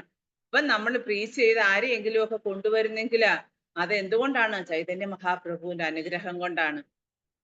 അപ്പൊ ചൈതന്യ മഹാപ്രഭുവിന്റെ അനുഗ്രഹം നേടണമെന്നുണ്ടെങ്കിൽ നമ്മൾ കൃത്യനിഷ്ഠയോടെ നാമം ജപിച്ച് കൃത്യനിഷ്ഠയോടെ നമ്മുടെ സാധന പരിപാലിച്ച് നമ്മൾ മുന്നോട്ട് പോയാലേ ചൈതന്യ മഹാപ്രഭുവിന്റെ അനുഗ്രഹം ഉണ്ടാകത്തുള്ളൂ. നമ്മൾ എത്രമാത്രം സിൻസിയർ ആയിരിക്കുന്നു. ചൈതന്യ മഹാപ്രഭു ഒക്കെ എന്താ പറയാ, എല്ലാവരും തന്നെ അവരൊക്കെ ആത്മാർത്ഥതയുടെ നിഷ്കളങ്കതയുടെ ഒക്കെ പര്യായങ്ങളാണ്. അവരുടെ അനുഗ്രഹം കിട്ടുന്നത് കൊണ്ടാണ് നമുക്കും ഈ കൃഷ്ണാവബോധത്തിലൊക്കെ ഇങ്ങനെ നിൽക്കാൻ പറ്റുന്നത്. അല്ലാതെ നമുക്ക് എന്ത് യോഗ്യതയാണുള്ളത്? നമുക്ക് നാമം ജപിക്കാനുള്ള യോഗ്യതയുണ്ടോ? നമുക്ക് നാമം ജപിക്കാനുള്ള യോഗ്യതയില്ല. നമുക്ക് നാമം ഉച്ചരിക്കാനുള്ള അതൊക്കെ സാധ്യമാക്കി തന്നത് ആചാര്യന്മാര് അല്ലെങ്കിൽ ചൈതന്യ മഹാപ്രഭുവാണ്. അപ്പൊ എപ്പോഴും നമ്മുടെ മനസ്സിൽ ആ ചിന്ത വേണം. അന്നേരം നമ്മൾ അങ്ങനെ ആ രീതിയിൽ ചിന്തിക്കുമ്പോൾ നമുക്ക് കൂടുതൽ ഒരു അറ്റാച്ച്മെന്റ് ഭഗവാനോടുണ്ടാകും. ശ്രീ ചൈതന്യ മഹാപ്രഭുവിനെ സ്നേഹിക്കുക, അദ്ദേഹത്തിൽ കൂടുതൽ ആദരവ് വളർത്തിയെടുക്കുക, കൂടുതൽ അദ്ദേഹത്തിനെ സറണ്ടർ ചെയ്യുക, അദ്ദേഹത്തിന്റെ നിർദ്ദേശങ്ങളെ പരിപൂർണമായും പാലിക്കുക. ഹരേ കൃഷ്ണ മഹാമന്ത്രം, അതായത് കീർത്തനീയ സദാഹരി, അതായത് കണ്ടിന്യൂസ് ഭഗവാന്റെ തിരുനാമം ജപിച്ച് വരുമ്പം ഭഗവാൻ നമ്മൾ അറിയാതെ നമ്മുടെ ഹൃദയത്തിലേക്ക് ഭഗവാന്റെ അനുഗ്രഹം ഒഴുകി വരും. അതാണ് നമുക്ക് വേണ്ടത് ഈ കലിയുഗത്തിൽ. അപ്പൊ അതുകൊണ്ടാണ് ആചാര്യന്മാര് പറയുന്നത്, അതായത് ചൈതന്യ മഹാപ്രഭുവിന്റെ അഭ്യർത്ഥന നമ്മൾ തൽക്ഷണം സ്വീകരിക്കണം, അവിടുത്തെ പാദങ്ങളിൽ പ്രണമിക്കണം, ഹരേ കൃഷ്ണ മഹാമന്ത്രം യാചിക്കണം. അദ്ദേഹത്തോട് നമ്മൾ യാചിക്കണം, ഭഗവാനെ എനിക്ക് ഹരേ കൃഷ്ണ മഹാമന്ത്രം ജപിക്കാനുള്ള. ഇപ്പൊ നമുക്കിപ്പം നാവ് കൊണ്ട് ഇപ്പൊ ഒരു ഹരേ കൃഷ്ണ മഹാമന്ത്രം ജപിക്കാൻ പറഞ്ഞാൽ എല്ലാവരും ജപിക്കും. പക്ഷെ അങ്ങനല്ല. നാമം ആദ്യമൊക്കെ ഉള്ള സ്ഥിതി അതാണ്. അതായത് എന്താ, അപരാധങ്ങളോടുകൂടിയുള്ള നാമജപം, മെക്കാനിക്കൽ സ്റ്റാൻഡിങ്. അതങ്ങോട്ട് കഴിഞ്ഞ് നമ്മൾ അതിനെക്കുറിച്ച് റിയലൈസ് ചെയ്യണം സ്വയം. പിന്നീടാണ് നമുക്ക് ശുദ്ധമായിട്ടുള്ള ലാസ്റ്റ് സ്റ്റേജാണ് ശുദ്ധമായിട്ടുള്ള ഹരിനാമജപം. അപ്പൊ നമ്മളൊന്നും ശുദ്ധമായ ലെവലിലേക്ക് എത്തിയിട്ടില്ല. അപരാധങ്ങളൊക്കെ ഏറെക്കുറെ മനസ്സിലാക്കി അതൊക്കെ ഒഴിവാക്കി പിന്നെ നാമാഭാസം അതൊക്കെ നമ്മൾ ആ രീതിയിലേക്ക് വരുമ്പോഴാണ് നമുക്ക് കുറച്ചെങ്കിലും ഒക്കെ ആ നാമജപത്തോട് ഒരു താല്പര്യം. പിന്നെ ഗുരുവിന്റെ അനുഗ്രഹം, ഗുരു പറയുന്നത്, പിന്നെ എല്ലാവരും നാമം ജപിക്കുന്നു, 16 മാല ജപിക്കണമെന്ന് ഗുരുവിനോടുള്ള കമ്മിറ്റ്മെന്റ്, ഇതൊക്കെ കൊണ്ടാണ് നമ്മൾ ചെയ്യുന്നത്. പക്ഷെ നമ്മുടെ ഉള്ളിൽ നിന്ന് വരണം അതൊക്കെ. എനിക്ക് 16 മാല ജപിക്കണം, ആ ഒരു എന്താ പറയാ, ആനന്ദം, നാമം ജപിക്കുമ്പോൾ കിട്ടുന്ന ഒരു ആനന്ദം, ആ ഒരു സുഖം, അതെല്ലാവരും പറയുന്ന കേൾക്കുന്നു, എനിക്കും അത് അനുഭവിക്കണം. ഇപ്പൊ നമ്മുടെ ക്ലാസ്സിലൊക്കെ പറയൂ, നാമം ജപിക്കുമ്പോൾ എന്തോ ഒരു സുഖമാ മനസ്സിന്. എന്താണ് പറയുന്നത്? കാരണം അതിന്റെ ഒരു കുറച്ചെങ്കിലും ഒക്കെ അതിന്റെ ആ ഒരു നാമരുചി നമ്മൾ അനുഭവിക്കുന്നത് കൊണ്ടാണ്. അപ്പൊ അങ്ങനെ ആ നാമരുചി അനുഭവിക്കുമ്പോൾ നമുക്ക് കിട്ടുന്ന ഒരു നിമിഷമെങ്കിലും നമുക്ക് കിട്ടുന്ന ഒരു ആനന്ദം എന്ന് പറയുന്നത് അത് പറഞ്ഞറിയിക്കാനൊക്കത്തില്ല. അപ്പൊ നമ്മളൊരു നല്ല ഒരു ഫുഡ് കഴിക്കുമ്പോഴേ, ഭയങ്കര ടേസ്റ്റി ഫുഡാണ് അത്, നിങ്ങൾ അത് കഴിച്ച നല്ല ടേസ്റ്റ്, അതിന്റെയൊക്കെ വിവരിക്കുമ്പോഴാ അവരത് കഴിച്ചാലേ അതാണ് അനുഭവത്തിൽ കൂടെ മാത്രമേ മനസ്സിലാക്കാൻ പറ്റത്തുള്ളൂ. അവരും അത് കഴിച്ചാലേ അതിന്റെ ടേസ്റ്റ് മനസ്സിലാക്കുക. അതേപോലെ നാമം ജപിക്കുമ്പോഴാ അതിന് ഭയങ്കരമായ ആ നാമരുചി വരണം. അല്ലെങ്കിൽ നമുക്ക് അതിന്റെ ആ നാമം ജപിക്കുമ്പോൾ കിട്ടുന്ന ആ ഒരു സുഖം, അല്ലെങ്കിൽ കീർത്തനം പാടുമ്പോൾ നമുക്ക് ഭഗവാന്റെ ആ കീർത്തനം പാടുമ്പോൾ നമുക്കുണ്ടാകുന്ന ആ ആനന്ദം, ഇതൊക്കെ മറ്റുള്ളവരും നമ്മള് മനസ്സിലാക്കി കൊടുക്കണം. അതിനുവേണ്ടിയാണ് നമ്മൾ സങ്കീർത്തനമൊക്കെ ചെയ്യുന്നത്. എവിടെ വേണേലും പോയി നമുക്ക് സങ്കീർത്തനം ചെയ്യാം. 4-10 ആൾക്കാരെ വിളിച്ച് നമുക്ക് സങ്കീർത്തനം ചെയ്യാം. അവരിലേക്ക് അത് അറിയാതെ ഒഴുകിയെത്തും ഹരിനാമം, ചൈതന്യ മഹാപ്രഭുവിന്റെ അനുഗ്രഹം. അപ്പൊ ഈ ഹരേ കൃഷ്ണ മഹാമന്ത്രം ഭഗവാനിൽ നിന്ന് യാചിക്കാൻ മതിയായ ഭാഗ്യം ഉണ്ടാകണം നമുക്ക്. നമുക്ക് ആ ഭാഗ്യം ഉണ്ടാകണം. അങ്ങനെയാണ് ഓരോരുത്തരുടെയും ഭക്തന്മാരുടെ ജീവിതം സഫലമാകുന്നത്. അപ്പൊ ഭഗവാനോട് യാചിക്കണം. അതുകൊണ്ടാണ് നമ്മൾ ഗുരുവിനോട് പറയത്തില്ലേ, അല്ലാതെ ഗുരുദേവ് കൃപ ബിന്ദുദിയ ഒരു ദാസേ ത്രീണാപേഖീന. എന്താണ്? നമുക്ക് നാമം ജപിക്കണമെങ്കിൽ, അതായത് അപരാധ ഹബേഹത തബെദോ ഗൈബോ ഹരിനാമ സുഖേ അപരാധ ഹബേഹത അപരാധ ഹബേഹത. എപ്പോഴാണ് ഭഗവാനെ അതായത് എനിക്ക് ബുദ്ധിയും ശക്തിയും ഒന്നുമില്ല, അതുപോലെ തന്നെ എനിക്ക് എല്ലാ ജീവജാലങ്ങൾക്കും പോലെ വേണ്ട വിധം ആദരിക്കാനുള്ള ശക്തിയില്ല. അപ്പോൾ എപ്പോഴാണ് എൻ്റെ അപരാധങ്ങളൊക്കെ മാറിയിട്ട് ഹരിനാമം ആസ്വദിക്കാൻ എനിക്ക് കഴിയുന്നത്? നമ്മൾ ഹരിനാമത്തെ ആസ്വദിക്കാനുള്ളതാണ്. അതുകൊണ്ടാണ് ചൈതന്യ മഹാപ്രഭു നേരത്തെ നമ്മൾ കഴിഞ്ഞ 1-2 അധ്യായത്തിന് മുൻപ് നമ്മൾ പഠിച്ചു. അതായത് ചൈതന്യ മഹാപ്രഭു അദ്ദേഹം തന്റെ ഗുരുവിനോട് എന്നിച്ച് ചോദിക്കുകയാണ്, ഗുരുദേവ, അങ്ങ് എന്ത് തരത്തിലുള്ള മന്ത്രമാണ് എനിക്ക് തന്നത്? ഇതങ്ങോട്ട് ജപിക്കാൻ തുടങ്ങുമ്പോഴത്തേക്ക് എനിക്ക് തറയെ നിൽക്കാൻ പറ്റത്തില്ല. എനിക്ക് ഭയങ്കരമായിട്ടുള്ള ആ ഒരു എന്താ പറയാ, നൃത്തം ചെയ്യണമെന്ന് തോന്നുന്നു. എൻ്റെ ശരീരമൊക്കെ ഇങ്ങനെ കോരിത്തരിക്കുന്നു, എനിക്ക് ശരീരത്തിലെ വിറയലുണ്ടാകുന്നു, അതുപോലെ തന്നെ എൻ്റെ കണ്ണിൽ നിന്ന് ഇങ്ങനെ കണ്ണുനീര് ധാരധാരയായി ഒഴുകുന്നു. ഇതൊക്കെ എന്താണ്? ഹരേ കൃഷ്ണ മന്ത്രത്തിന്റെ ഗുണങ്ങളാണ്. നാമം ജപിക്കുന്ന ശുദ്ധ ഭക്തന് മാത്രമേ അതൊക്കെ എക്സ്പീരിയൻസ് ചെയ്യാൻ പറ്റത്തുള്ളൂ. നമുക്കൊന്നും ഇതൊന്നും ഉണ്ടാവാതെ നമ്മുടെ ഹൃദയത്തിൽ ഇപ്പോഴും ഒരുപാട് മാലിന്യങ്ങൾ നിറഞ്ഞു കിടക്കുന്നത് കൊണ്ടാണ്, ഭൗതിക അഭിലാഷങ്ങൾ കിടക്കുന്നത് കൊണ്ടാണ് നമുക്കതൊന്നും മനസ്സിലാക്കാൻ പറ്റാത്തത്. കാരണം ഈ ലോകത്തുള്ള എല്ലാത്തിനേക്കാട്ടിൽ ഏറ്റവും പരിശുദ്ധമായിട്ടുള്ള സ്നേഹം, പ്രേമം എന്ന് പറയുന്ന നമ്മൾ നാമം ജപിക്കുമ്പോൾ നമ്മൾ അനുഭവിക്കുന്ന ആ സുഖമാണ്. അതിന് ഉപരി അതുകൊണ്ടാണ് ശ്രീ ചൈതന്യ മഹാപ്രഭു പറയുന്നത്, ആനന്ദാംബുതി വർധനം പ്രതിപദ. ഓരോ നിമിഷം കഴിയും തോറും ഇങ്ങനെ ആനന്ദം വർദ്ധിച്ചുകൊണ്ടേയിരിക്കും. അതൊക്കെ നമുക്ക് സ്വയം അനുഭവിക്കണമെന്നുണ്ടെങ്കിൽ നമ്മൾ അത്രയും പരിശുദ്ധീകരിക്കണം, സ്വയം പരിശുദ്ധീകരിക്കണം. ഒപ്പം ഭഗവാനോട് പ്രാർത്ഥിക്കുകയും വേണം.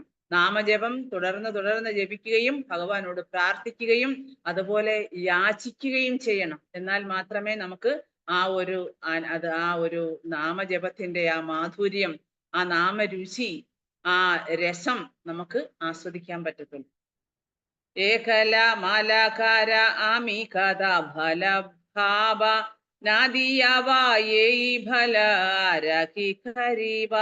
ഞാൻ മാത്രമാണ് തോട്ടക്കാരൻ. ഈ ഫലങ്ങൾ എനിക്ക് വിതരണം ചെയ്യാൻ കഴിഞ്ഞില്ലെങ്കിൽ ഇവ കൊണ്ട് ഞാൻ എന്ത് ചെയ്യും? എനിക്ക് ഒറ്റയ്ക്ക് എത്ര ഫലങ്ങൾ ഭക്ഷിക്കാൻ കഴിയും? ചൈതന്യ മഹാപ്രഭു ചോദിക്കുന്നതാണ്. ഇത്രയും ഫലങ്ങളൊക്കെ ഉണ്ടായി, ഇതൊന്നും കൊണ്ടുപോകാൻ ആരുമില്ല. ആരും വന്ന് ചെയ്തില്ലെങ്കിൽ ഇതിപ്പോ എനിക്ക് ഒറ്റയ്ക്ക് ഇതൊക്കെ കഴിക്കാൻ പറ്റും. ഇപ്പം മാവേലൊക്കെ മാങ്ങ ഉണ്ടായി കഴിഞ്ഞാല്, മാമ്പഴം ഉണ്ടാകുന്നുണ്ടെങ്കിൽ നമ്മൾ അത് ആർക്കെങ്കിലും ഒക്കെ കൊടുക്കും, അല്ലെങ്കിൽ ചിലര് വന്ന് വിലയ്ക്ക് വാങ്ങിക്കൊണ്ട് പോകും. ഇപ്പൊ നമുക്ക് തനിച്ച് ഒരുപാട് മാമ്പഴം എത്രമാത്രം നമുക്ക് കഴിക്കാൻ പറ്റും എന്ന് പറയുന്നവരൊക്കെ നമ്മൾ പ്രാക്ടിക്കൽ റിലേറ്റഡ് ആയിട്ട് നമ്മൾ നോക്കുമ്പോഴാണ് ചൈതന്യ മഹാപ്രഭു പറയും. കാരണം എന്ന് വെച്ചാൽ അത്രമാത്രം ഫലങ്ങളാണ് ഈ ഭക്തി വൃക്ഷത്തിൽ നിന്നുണ്ടാവുന്നത്. എന്താണത്? അതിന്റെ അനുഗ്രഹം, അല്ലെങ്കിൽ ഓരോരുത്തർക്കും കിട്ടേണ്ടതാണ്, ഓരോ ജീവാത്മാവിനും അവകാശപ്പെട്ടതാണ്. ഈ ഭക്തിവൃക്ഷത്തിന്റെ ഈ ഫലം എന്ന് പറയുന്നത് ഓരോ ജീവാത്മാവിനും അവകാശപ്പെട്ടതാണ്. പക്ഷെ ആരും മുന്നോട്ട് വരുന്നില്ല വാങ്ങാനായിട്ട്. അപ്പൊ അത് തന്നെയല്ല, കുറച്ചു പേരൊക്കെ വാങ്ങിച്ചുകൊണ്ട് പോണു, പിന്നെ കുറെ പേരെങ്കിലും അത് വന്ന് ഏറ്റെടുത്ത് ചെയ്യണം, അത് ഏറ്റെടുത്ത് വിതരണം ചെയ്യാനായിട്ട് മുന്നോട്ട് വരണം. എന്ന് വെച്ച് കഴിഞ്ഞാൽ പ്രീച്ചിങ് ആണ് പറയുന്നത്. അപ്പൊ ഇതിന്റെ എല്ലാം അതിന്റെ ലീനമായി കിടക്കുന്ന തത്വം എന്ന് പറയുന്നത് പ്രീച്ചിങ്ങിനെ കൂടുതൽ നമ്മൾ പ്രോത്സാഹിപ്പിക്കണം. സ്വയം നമ്മൾ തന്നെ പ്രീച്ച് ചെയ്യണം, പിന്നെ മറ്റുള്ളവരെ കൂടി അത് പറഞ്ഞു കൊടുത്ത് അവരെ ഓരോ പ്രീച്ചറാകണം. അതുകൊണ്ടാണ് ശ്രീല പ്രഭുപാദ പറയുന്നത് എല്ലാവരും ഓരോരോ ലീഡേഴ്സ് ആകണമെന്ന്. കാരണം എന്നാൽ മാത്രമേ ഈ ഭക്തിവൃക്ഷം നമുക്ക് പ്രചരിപ്പിക്കാൻ ഒക്കത്തുള്ളൂ. ശ്രീല പ്രഭുപാദ ഒറ്റയ്ക്കാണ് പാശ്ചാത്യ നാട്ടിൽ പോയി ഹരേ കൃഷ്ണ പ്രസ്ഥാനം സ്ഥാപിച്ചത്. പക്ഷെ അദ്ദേഹം ഇതിന് ഒറ്റയ്ക്ക് പറ്റുമോ? അദ്ദേഹത്തിന്റെ ശക്തി, അദ്ദേഹത്തിന്റെ പരിശുദ്ധി, അല്ലെങ്കിൽ അദ്ദേഹത്തിന്റെ ഭക്തിയൊക്കെ കൊണ്ട് അദ്ദേഹം കുറച്ചുപേരെ ആകർഷിച്ചു, ഹരിനാമ ജപത്തിൽ കൂടി ആകർഷിച്ചു. പക്ഷെ എന്നാലും എലാബറേറ്റ് ആയിട്ട് ഇതൊക്കെ പ്രചരിപ്പിക്കാനും ഓരോ സ്ഥലങ്ങളിലും പോയി പ്രചാരണം ചെയ്യാനും ഒക്കെ അദ്ദേഹത്തിന് മറ്റു ആൾക്കാരുടെ സഹായം ആവശ്യമാണ്. അപ്പൊ അദ്ദേഹം ഓരോരുത്തരെ പ്രീച്ച് ചെയ്ത് കൊണ്ടുവന്ന് അവർക്ക് ട്രെയിനിങ് കൊടുത്ത് അവർക്ക് ദീക്ഷ കൊടുത്ത് അവരെ നല്ല നല്ല പ്രീച്ചേഴ്സ് ആക്കി എടുത്തു. അപ്പൊ അതാണ് ലക്ഷ്യം, അതാണ് ഭക്തിവൃക്ഷയുടെ ലക്ഷ്യം എന്ന് പറയുന്നത്. അതാണ് ട്രെയിനിങ് കൊടുക്കുക. അപ്പൊ നമ്മൾ നമ്മുടെ മനസ്സിന് ട്രെയിനിങ് കൊടുക്കണമെന്ന് പറയും. രാവിലെ എഴുന്നേറ്റ് മനസ്സിനെ, കാരണം മനസ്സിനെ ട്രസ്റ്റ് ചെയ്യരുത് ഒരു കാരണവശാലും. രാവിലെ എഴുന്നേറ്റ് കൊടുക്കണമെന്നാ പറയുന്നത് അടി. കാരണം എന്താ, നമ്മുടെ മനസ്സ് നമ്മളെ പല ആവശ്യമില്ലാത്ത കാര്യങ്ങളിലേക്ക് പ്രേരിപ്പിക്കും. അപ്പൊ അതുകൊണ്ട് നമ്മുടെ മനസ്സ് എഴുന്നേറ്റാൽ ഉടനെ നമ്മൾ നാമജപം തുടങ്ങിയേക്കണം. എഴുന്നേറ്റാൽ ഉടൻ തന്നെ അതാ മനഃശിക്ഷയാണത്. മനസ്സിനെ ശിക്ഷിക്കണം, അതിന് നിർദ്ദേശം കൊടുക്കണം, അതിന് വേണ്ട രീതിയിൽ അതിനെ പരിശീലനം കൊടുക്കണം. അപ്പോൾ ചൈതന്യ മഹാപ്രഭു ഭക്തിയുത സേവനത്തിന്റെ നിരവധി ഫലങ്ങൾ ഉൽപ്പാദിപ്പിച്ചെടുത്തിട്ടുണ്ട്. അവ ലോകത്തിൽ മുഴുവൻ വിതരണം ചെയ്യണം. അല്ലാത്ത പക്ഷം അവിടുന്ന് തനിച്ച് ഓരോ ഫലവും രുചിക്കാനും ആസ്വദിക്കാനും എങ്ങനെ അദ്ദേഹത്തിന് സാധിക്കും? ഭഗവാൻ ശ്രീകൃഷ്ണൻ ചൈതന്യ മഹാപ്രഭുവായി അവതരിച്ചത് യഥാർത്ഥത്തിൽ ശ്രീമതി രാധാറാണിക്ക് കൃഷ്ണനോടുള്ള പ്രേമം മനസ്സിലാക്കുന്നതിനും അത് ആസ്വദിക്കാനുമായിരുന്നു. ഭക്തിവൃക്ഷത്തിലെ ഫലങ്ങൾ അസംഖ്യമായിരുന്നു. അതിനാൽ അവിടുന്ന് യാതൊരു നിയന്ത്രണവുമില്ലാതെ എല്ലാവർക്കും വിതരണം ചെയ്യാൻ ആഗ്രഹിച്ചു. അതുകൊണ്ടാണ് ആചാര്യന്മാര് പറയുന്നത്. കാരണം ഭഗവാന്റെ ഈ പറഞ്ഞ ഭക്തിവൃക്ഷത്തിലെ ഓരോ കായ്കളും ഓരോ ഫലങ്ങളും അത് മനുഷ്യനെ ഭൗതിക ലോകത്തു നിന്നും എല്ലാവിധ കെട്ടുപാടുകളിൽ നിന്നും മോചിപ്പിക്കാൻ വേണ്ടിയുള്ള ഫലമാണ്. അപ്പൊ രൂപഗോസ്വാമി പറയുന്നത്, ഭഗവാൻ കൃഷ്ണൻ അനേക അവതാരങ്ങളുണ്ട്, പക്ഷെ അവയൊന്നും ചൈതന്യ മഹാപ്രഭുവിനോളം ഉദാരനും ദയാലുവും മഹാമനസ്കനുമായിരുന്നില്ല. കാരണം അവിടുന്ന് ഭക്തിയുടെ ഏറ്റവും നിഗൂഢമായ ഭാവം, വിശിഷ്യ രാധയുടെയും കൃഷ്ണന്റെയും യുഗ്മപ്രേമം വിതരണം അതുകൊണ്ടാണ് ചൈതന്യ മഹാപ്രഭു എല്ലാ ഭക്തന്മാരുടെയും ഹൃദയത്തിൽ ശാശ്വതമായി വസിക്കണമെന്ന് ശ്രീല രൂപഗോസ്വാമി ആഗ്രഹിക്കുന്നത്. കാരണം ചൈതന്യ മഹാപ്രഭുവിന്റെ അവതാരം അതാണ് നമോ മഹാവദന്യായ. രൂപഗോസ്വാമി തന്നെയാണ് അദ്ദേഹത്തെ അഭിസംബോധന ചെയ്യുന്നത്. നമോ മഹാവദന്യായ കൃഷ്ണപ്രേമ പ്രദായതേ. കൃഷ്ണപ്രേമം എല്ലാവർക്കും കൊടുക്കാൻ, പ്രദാനം ചെയ്യാനുള്ള ഒരേ ഒരു കഴിവ് ഭഗവാനെ അങ്ങേക്ക് മാത്രമേ ഉള്ളൂ. അപ്പൊ ആ കൃഷ്ണപ്രേമം അങ്ങയിൽ അധിഷ്ഠിതമാണ്. ആ കൃഷ്ണപ്രേമമാണ് ഈ വിതരണം ചെയ്യണമെന്ന് ചൈതന്യ മഹാപ്രഭു ആഗ്രഹിക്കുന്നത്. അപ്പൊ ഈ കൃഷ്ണപ്രേമം വിതരണം ചെയ്യാൻ, ഭഗവാന്റെ ഹൃദയത്തിലിരിക്കുന്ന ഈ കൃഷ്ണപ്രേമം വിതരണം ചെയ്യാൻ അദ്ദേഹം ഔദാര്യനായിട്ട് വന്നിരിക്കുകയാണ്, എല്ലാവർക്കും നൽകാനായിട്ട്. പക്ഷെ ആൾക്കാർ മുന്നോട്ട് വന്ന് സ്വീകരിക്കണം, അല്ലെങ്കിൽ ആരെങ്കിലും ഒക്കെ വന്ന് കുറച്ച് മേടിച്ചുകൊണ്ട് പോയി വിതരണം ചെയ്യണം. അപ്പൊ അതുകൊണ്ട് ഒറ്റയ്ക്കൊന്നും എനിക്ക് ഈ പ്രേമത്തെ അങ്ങ് അനുഭവിച്ച് തീർക്കാൻ എനിക്ക് പറ്റില്ല. കാരണം അനുമാത്രം ഉണ്ട് പ്രേമം എന്ന് പറയുന്നത്. ഈ വൃക്ഷത്തിന്റെ ഫലം എന്ന് വെച്ചാൽ അതാണ്, കൃഷ്ണപ്രേമമാണ്. അപ്പൊ എനിക്കത് എത്രമാത്രം എനിക്ക് ഭക്ഷിക്കാൻ കഴിയും, അതിന് ആൾക്കാർ മുന്നോട്ട് വന്ന് അത് വിതരണം ചെയ്യാനായിട്ട് എന്ന് വെച്ച് കഴിഞ്ഞാൽ എല്ലാവരും പ്രീച്ചേഴ്സ് ആകണം. എല്ലാവരും ഭഗവാന്റെ ഈ ഹരേ കൃഷ്ണ മഹാമന്ത്രത്തിന്റെ ശക്തി അല്ലെങ്കിൽ നമുക്ക് മറ്റുള്ളവർക്ക് കാട്ടിക്കൊടുക്കണം. നമ്മൾ ജപിച്ച് നമ്മൾ അത് അനുഭവിച്ച് ആ അനുഭവത്തിന്റെ വെളിച്ചത്തിലാണ് നമ്മൾ സംസാരിക്കേണ്ടത്, നമ്മളത് മറ്റുള്ളവർക്ക് പകർന്നു കൊടുക്കേണ്ടത്. അപ്പൊ അതുകൊണ്ട് എല്ലാവരുടെയും ഭക്തന്മാരുടെയും ഹൃദയത്തിൽ ശാശ്വതമായിട്ട് മഹാപ്രഭു വസിക്കണം. എന്ന് വെച്ചാൽ എന്താണ്? ചൈതന്യ മഹാപ്രഭു ഭക്തിയുടെ കൃഷ്ണപ്രേമത്തിന്റെ പ്രതീകമാണ്, മൂർത്തിഭാവമാണ്. അദ്ദേഹം നമ്മുടെ ഹൃദയത്തിൽ വസിക്കുമ്പോഴാണ് നമുക്കത് ആ പ്രേമം നമുക്ക് ആസ്വദിക്കാൻ പറ്റത്തുള്ളൂ, കൃഷ്ണപ്രേമം. അതുകൊണ്ട് അങ്ങനെ ശ്രീമതി രാധ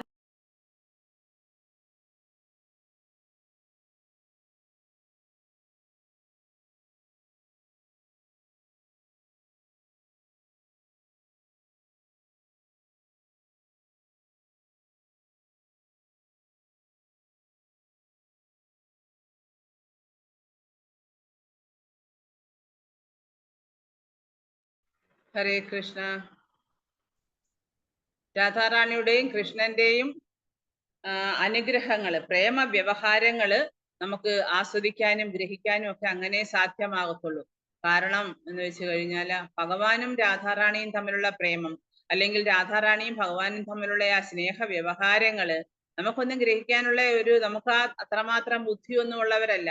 പക്ഷെ ചൈതന്യ മഹാപ്രഭു നമ്മുടെ ഹൃദയത്തിൽ വസിക്കുകയാണെങ്കിൽ ചൈതന്യ മഹാപ്രഭു നമുക്ക് അതിനുള്ള ബുദ്ധി തരും. നമ്മൾ എത്ര നിഷ്കളങ്കതയോടുകൂടിയാണ് ഭഗവാനെ അപ്രോച്ച് ചെയ്യുന്നത്, നാമം ജപിക്കുന്നത്, ആ നാമത്തെ നമ്മൾ ഹൃദയത്തിൽ ഏറ്റുവാങ്ങുന്നത്, അതറിഞ്ഞുകൊണ്ട്. അതുകൊണ്ട് അതില് ഭഗവാൻ പറയുന്നത്, എത്ര ബുദ്ധിയില്ലാത്തവരായാലും അവരോട് അതാണ് തേഷാമേമാനു കമ്പാർത്ത എന്ന് പറയുന്ന ആ ശ്ലോകം. തേഷാമേവാനി കമ്പാർത്ത അതായത് എന്താ പറയാ, പെട്ടെന്ന് ദദാമി ബുദ്ധിയോഗം, ഞാൻ അവർക്ക് ആ ബുദ്ധി കൊടുക്കും. ഇപ്പൊ 10 അല്ലേ മാജി? 10-ാം അധ്യായം 10-ാം ശ്ലോകം അല്ലേ? അതെ അതെ അതെ. തേഷാം സദയുക്താനാം തേഷാമേവാനു കമ്പാർത്ത. അയ്യോ ബാക്കി കിട്ടുന്നില്ല. നോക്കട്ടെ മാജി ഇപ്പൊ പറയാം. ഞാനും മറന്നുപോയി. ഇല്ല, കുഴപ്പമില്ല, നമ്മൾ അതിന്റെ ആ കണ്ടന്റ് മനസ്സിലാക്കിയാൽ മതി. അപ്പൊ ഭഗവാൻ ബുദ്ധിയോഗം, ദദാമി ബുദ്ധിയോഗം തം ഏനമാം ഉപയാന്തിതേ, അതായത് ഞാൻ അവർക്ക് വേണ്ടുന്ന, അവർ ആത്മാർത്ഥമായിട്ട് വരികയാണെങ്കിൽ ഞാൻ അവർക്ക് വേണ്ട ബുദ്ധി നൽകി അവരെ സഹായിക്കും.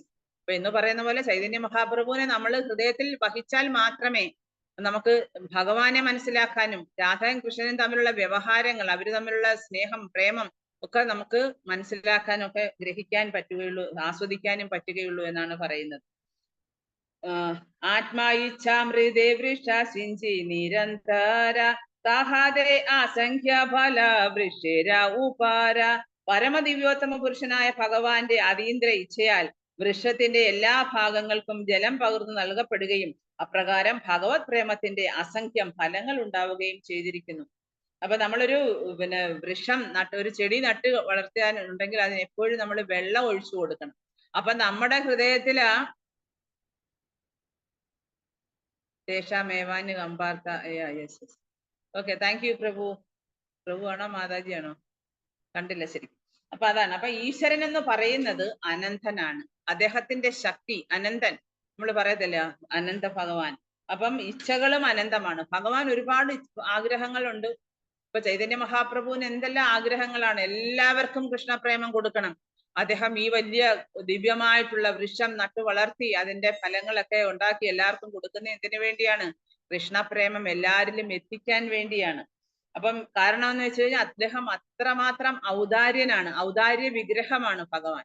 എല്ലാവരിലും കൃഷ്ണപ്രേമം ഉണ്ടായി എല്ലാവരെയും ഈ ഭൗതിക ലോകത്തിന്റെ കെട്ടുപാടുകളിൽ നിന്ന് മോചിപ്പിച്ച്, ക്ലേശങ്ങളിൽ നിന്ന് മോചിപ്പിച്ച് എല്ലാവരെയും ഭഗവത് സന്നിധിയിലേക്ക് കൊണ്ടുപോകാനുള്ള ഉദ്യമമാണ് ചൈതന്യ മഹാപ്രഭു ചെയ്യുന്നത്. അപ്പം ഈ അനന്തമായിട്ടുള്ള ഇച്ഛ, ഭഗവാൻ തന്നെ അനന്തനാണ്. അപ്പം ഈ ഫലങ്ങളുടെ ഉദാഹരണം എന്ന് പറയുന്നത് ഭൗതിക കാഴ്ചപ്പാടിൽ ഇപ്പൊ തന്നെ നമ്മള് ചില പ്രഭുപാദ പറയുന്നതെന്ന് വെച്ച് കഴിഞ്ഞാല് നമ്മള് ഭഗവാന്റെ ഇച്ഛ മൂലമാണ് ഭൗതിക ലോകത്ത് ഇത്രമാത്രം ഫലങ്ങളും പൂക്കളും കായ്കളും ഒക്കെ ഉണ്ടാകുന്നത് അല്ലെ. ഇപ്പം പറയും, അതായത് ഒരു പൂ പോലും വിരിയുന്നത് ഭഗവാന് വേണ്ടിയുള്ളതാണത്. ഭഗവാൻ ആസ്വദിക്കാൻ വേണ്ടിയാണ്. നമ്മൾ എവിടെയെങ്കിലും ഒരു പൂ നിൽക്കുന്ന കണ്ടാൽ നമ്മൾ അതിന്റെ ഭംഗി ആസ്വദിക്കും. ചില ആൾക്കാർ പോയി, സ്ത്രീകൾ പ്രത്യേകിച്ച് പോയി അത് പിച്ചി അത് തലയിൽ വെക്കും. അവര് തന്നെ സ്വയം സ്മെല്ല് ചെയ്യും, എന്നിട്ട് അത് തലയിൽ വെക്കും, അവരെ ആസ്വദിക്കും. നമ്മളല്ല അതിന്റെ ആസ്വാദകൻ. പരമാസ്വാദകൻ എന്ന് പറയുന്നത് ഭഗവാനാണ് അല്ലെ. സുപ്രീം എൻജോയർ ഭോക്താരാം യജ്ഞ തപസാം സർവലോക മഹേശ്വരം സുഹൃതം സർവഭൂതാനാം. അപ്പൊ അങ്ങനെയുള്ളവർക്ക് മാത്രമേ ശാന്തി കിട്ടത്തുള്ളൂ. എല്ലാത്തിന്റെയും ഉടമസ്ഥൻ ഭഗവാനാണ്. ഭൗതിക ലോകത്ത് ധാരാളം വൃക്ഷങ്ങളും ചെടികളും ലത എല്ലാം ഉണ്ട്.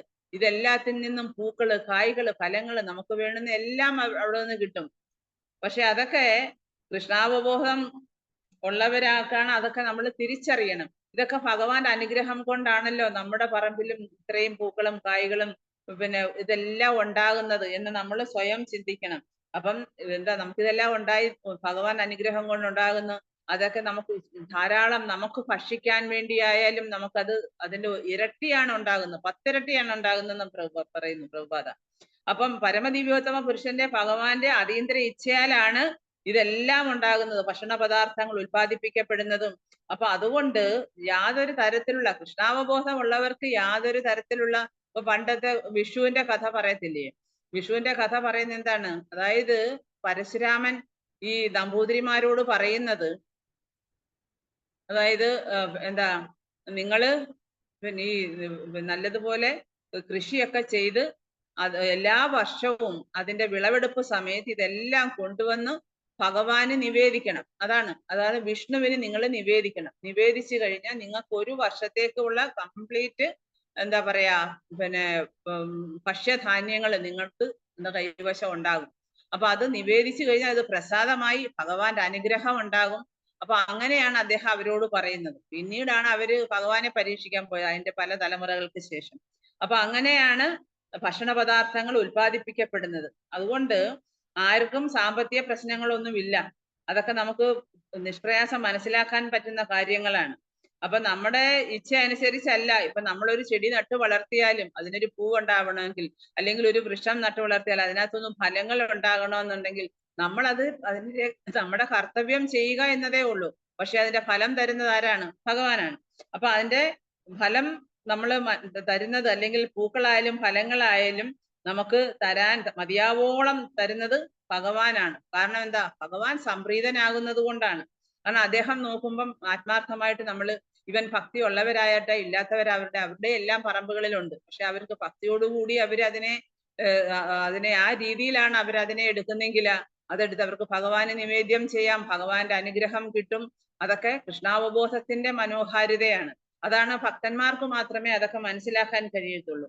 അപ്പം ജനങ്ങൾ നിരീശ്വരവാദികളായി ഈശ്വരചിന്ത ഇല്ലാത്തവരായി പോകുന്ന പക്ഷം പ്രകൃതി എന്ത് ചെയ്യും? ഭക്ഷണത്തിന്റെ വിതരണം തന്നെ ഉൾവലിക്കും. പണ്ട് പൃഥുമഹാരാജാവിന്റെ കാലത്ത് അദ്ദേഹത്തിന്റെ പിതാവായിട്ടുള്ള വേന ചക്രവർത്തി അദ്ദേഹം എന്താ പറയുക, ഞാനാണ് supreme personality of God head എന്ന് പറഞ്ഞുകൊണ്ട് നടന്നു. എന്നിട്ട് അവസാനം എന്ത് ചെയ്തു? ഭൂമി പിന്നെ അദ്ദേഹത്തിന്റെ പ്രവൃത്തിയുടെ ഫലമായിട്ട് ഭൂമി ഇതെല്ലാം ഉൾവലിച്ചു. വിത്തുകളെയും ധാന്യങ്ങളെയും എല്ലാത്തിനെയും അവര് ഉൾവലിച്ചു. അപ്പൊ പിന്നെ പൃഥുമഹാരാജാവ് വന്നു നോക്കുമ്പോ ഭൗതിക ലോകത്ത് ഒന്നുമില്ല. അങ്ങനെയാണ് അദ്ദേഹത്തിന് ദേഷ്യം വന്നിട്ട് അദ്ദേഹം ഭൂമിയുടെ നേരെ അമ്പെയ്യാൻ ഒരുങ്ങിയത്. ആ കഥയൊക്കെ നമുക്കറിയാവുന്നതാണ്.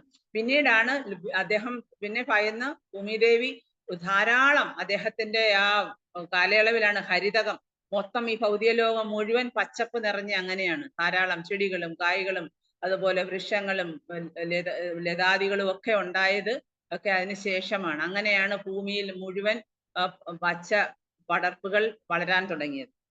അപ്പൊ അതുകൊണ്ടാണ് ഇപ്പൊ ഈശ്വര ചിന്തയില്ലാത്തവർക്ക് പ്രകൃതി തന്നെ അതിന്റെ വിതരണം നിയന്ത്രിക്കും. അതുകൊണ്ട് അതിൽ പ്രഭുപാദ പറയുന്നുണ്ട്, മഹാരാഷ്ട്രയിൽ ഉത്തർപ്രദേശിലൊക്കെ ചില മഴയുടെ അഭാവം ഉണ്ടാകും. അപ്പൊ നമ്മൾ പഠിച്ചിട്ടുണ്ട്, അന്നാത് ഭവന്തി ഭൂതാനി പർജന്യാത് അന്ന സംഭവ. അതായത് അന്നം ഉണ്ടാകുന്ന എങ്ങനെയാണ്? അന്നം സംഭവിക്കുന്നത് പർജന്യ മഴ കൊണ്ടാണ്, അല്ലെ? മഴയാൽ അന്നം ഉണ്ടാകുന്നു. അന്നം പിന്നെ നമ്മൾ യജ്ഞത്തിലൂടെയാണ് ഈ പർജന്യം മഴ ഉണ്ടാകുന്നത്. യജ്ഞങ്ങൾ അനുഷ്ഠിക്കണം. അപ്പൊ യജ്ഞങ്ങൾ എന്ന് വെച്ച് കഴിഞ്ഞാൽ അന്നൊക്കെ ഓരോരുത്തരും അവരവരുടെ ഓരോ കാലയളവില് യജ്ഞാനുഷ്ഠാനമൊക്കെ നടത്തി മഴ പെയ്യിച്ച് അങ്ങനെയാണ് ഭൂമിയിലെ ധാരാളം പിന്നെ ധാന്യങ്ങളും പിന്നെ പച്ചക്കറികളും പഴവർഗ്ഗങ്ങളും ഒക്കെ ഉണ്ടായത്.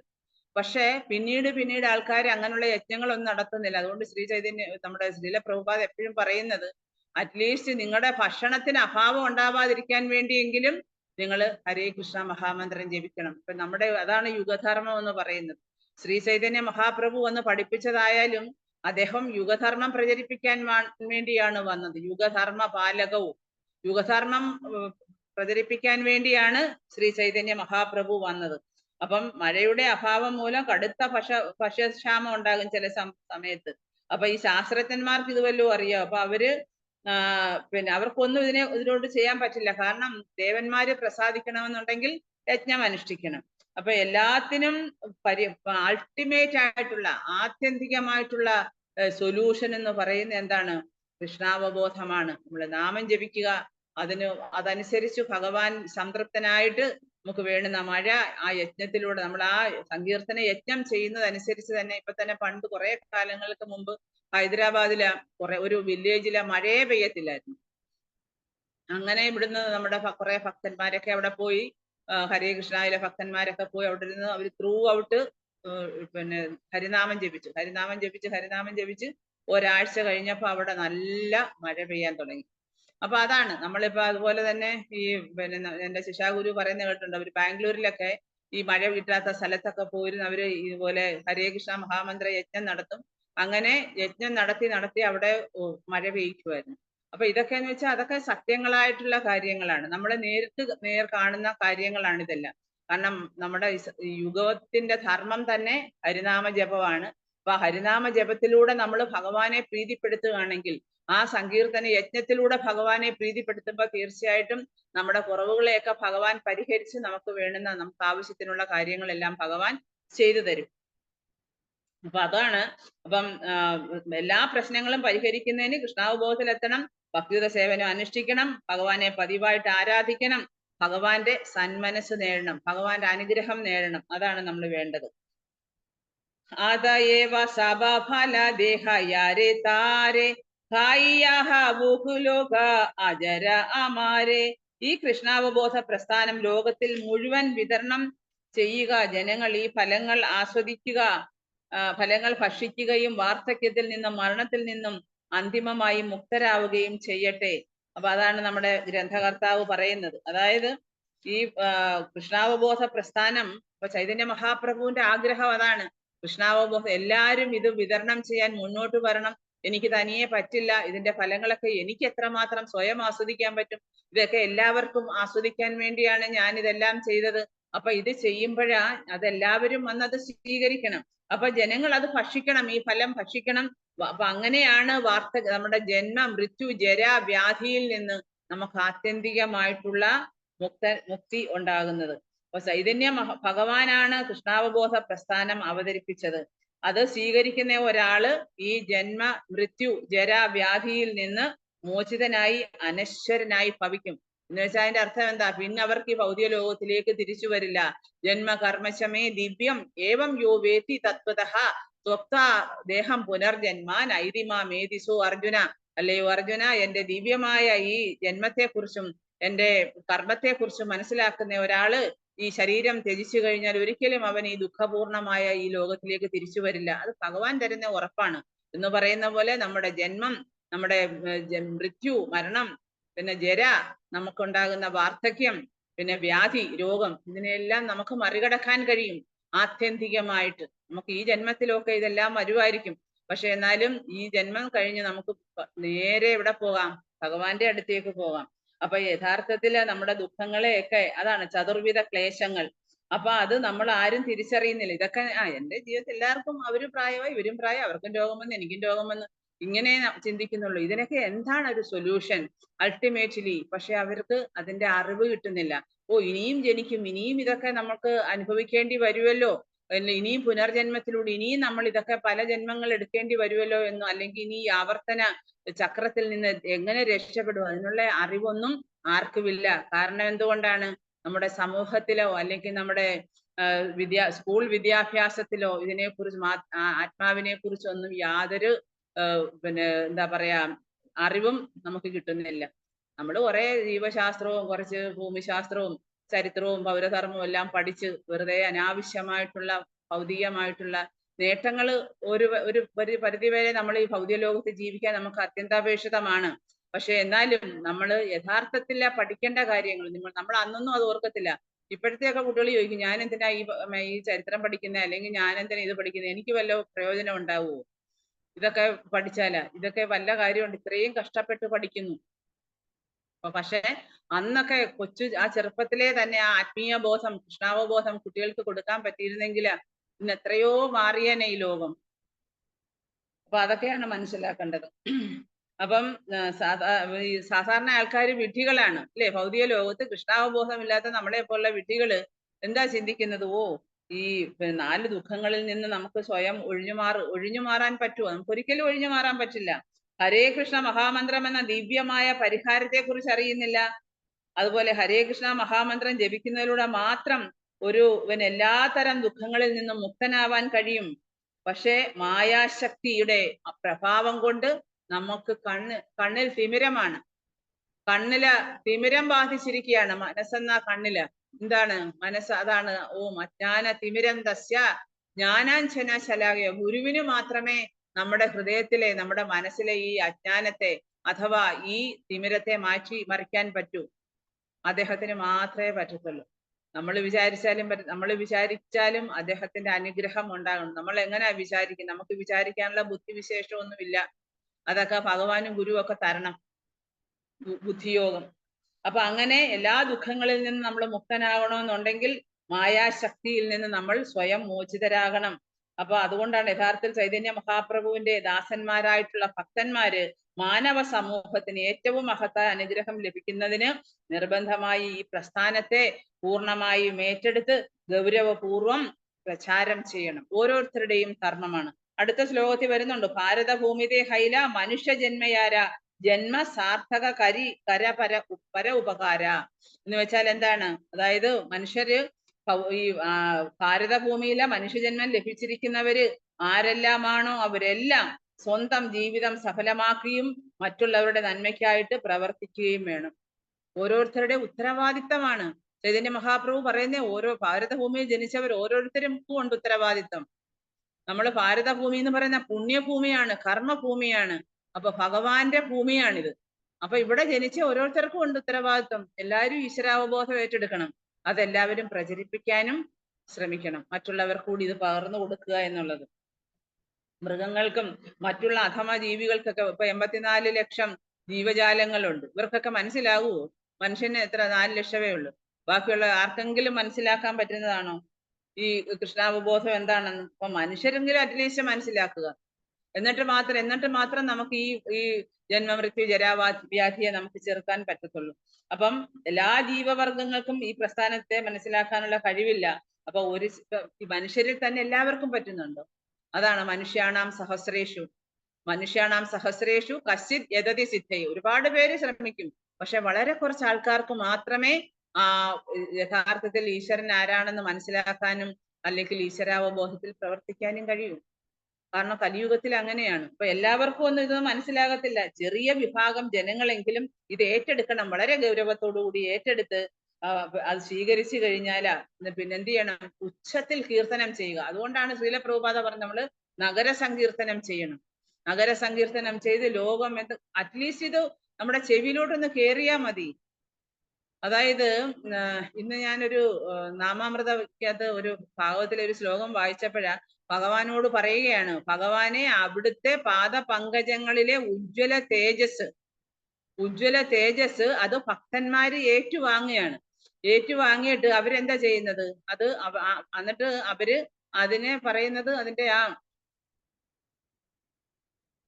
അപ്പൊ അത് ഏറ്റുവാങ്ങിയിട്ട് അത് അവരുടെ അധരപുടങ്ങളിൽ നിന്നിങ്ങനെ വരും.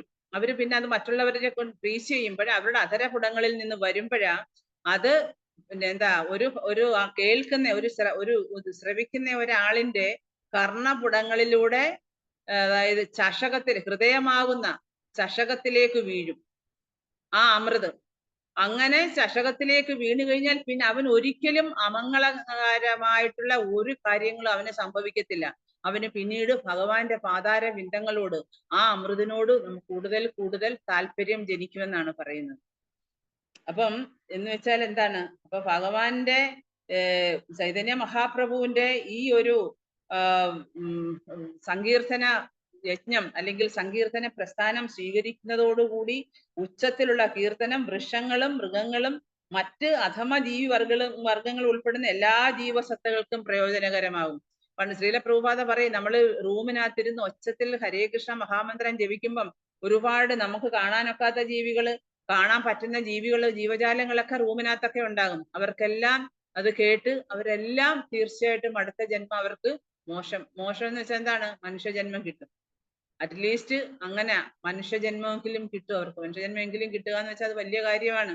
ഒരു മനുഷ്യജന്മം കിട്ടുക എന്ന് വെച്ച് കഴിഞ്ഞാൽ ഒരു മൃഗത്തിന് നമ്മൾ കേട്ടിട്ടുണ്ടല്ലോ, പശുവിന്റെ അടുത്ത ജന്മം അത് മനുഷ്യനായിട്ട് വരുന്നത്.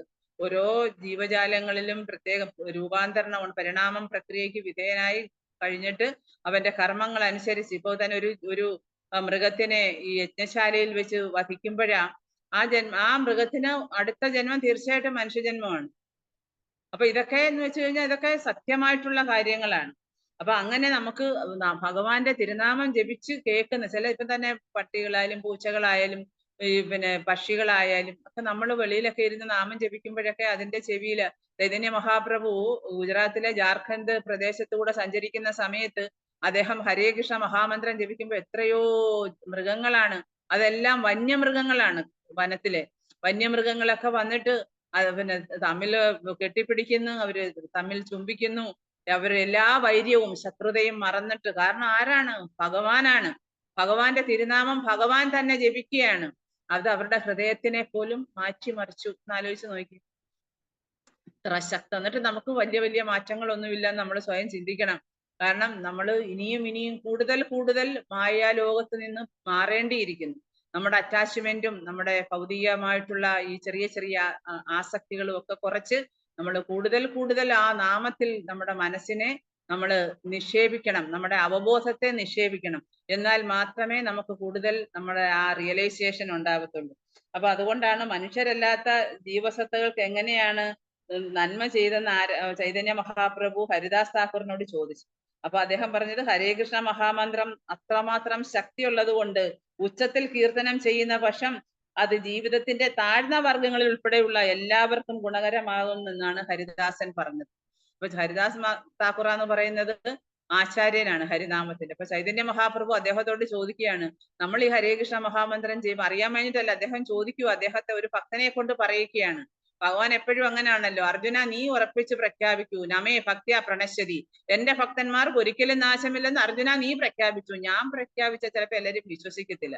ചൈതന്യ മഹാപ്രഭു അതുകൊണ്ട് ഹരിദാസ് ഠാക്കൂറിനോട് ചോദിക്കുകയാണ്, നീ പറയൂ, ഈ നാമം ജപിക്കുമ്പം ഈ ചെറിയ ചെറിയ ജീവികൾക്ക്, മനുഷ്യരല്ലാത്ത മറ്റു ജീവജാലങ്ങൾക്ക് എങ്ങനെയാണ് അതിന്റെ പ്രയോജനം ഉണ്ടാകുന്നത്? അപ്പൊ അദ്ദേഹം പറയുന്നത് എന്താണ്? ഉച്ചത്തിലുള്ള കീർത്തനം ചെയ്യുന്ന പക്ഷം അത് ജീവിതത്തിന്റെ താഴ്ന്ന വർഗങ്ങൾ ഉൾപ്പെടെയുള്ള എല്ലാവർക്കും ഗുണകരമായി ഭവിക്കും എന്നാണ്. അതാണ് ഹരേ കൃഷ്ണ മഹാമന്ത്രത്തിന്റെ മഹിമ, പ്രാധാന്യം.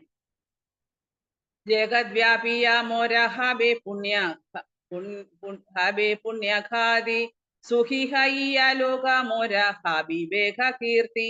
ഈ ഫലങ്ങൾ ലോകത്തിലെമ്പാടും വിതരണം ചെയ്യുന്ന പക്ഷം സത്പുരുഷൻ എന്ന നിലയിലുള്ള എന്റെ പ്രശസ്തി എല്ലായിടത്തും അറിയപ്പെടുകയും അപ്രകാരം എല്ലാ ജനങ്ങളും അത്യന്തം സന്തോഷത്തോടെ എന്റെ നാമം കീർത്തിക്കുകയും ചെയ്യും. ഭഗവാന്റെ ഏറ്റവും വലിയൊരു ഇച്ഛയാണത്. എല്ലാവരും എന്റെ നാമം കീർത്തിക്കണം. അപ്പൊ ഈ ഫലം, ഈ വൃക്ഷത്തിന്റെ ഈ ഫലം സമയമായി ലോകമെമ്പാടും വിതരണം ചെയ്യുന്ന പക്ഷം അതാണ് മഹാപ്രഭുവിന്റെ പ്രവചനം എന്ന് പറയുന്നത്.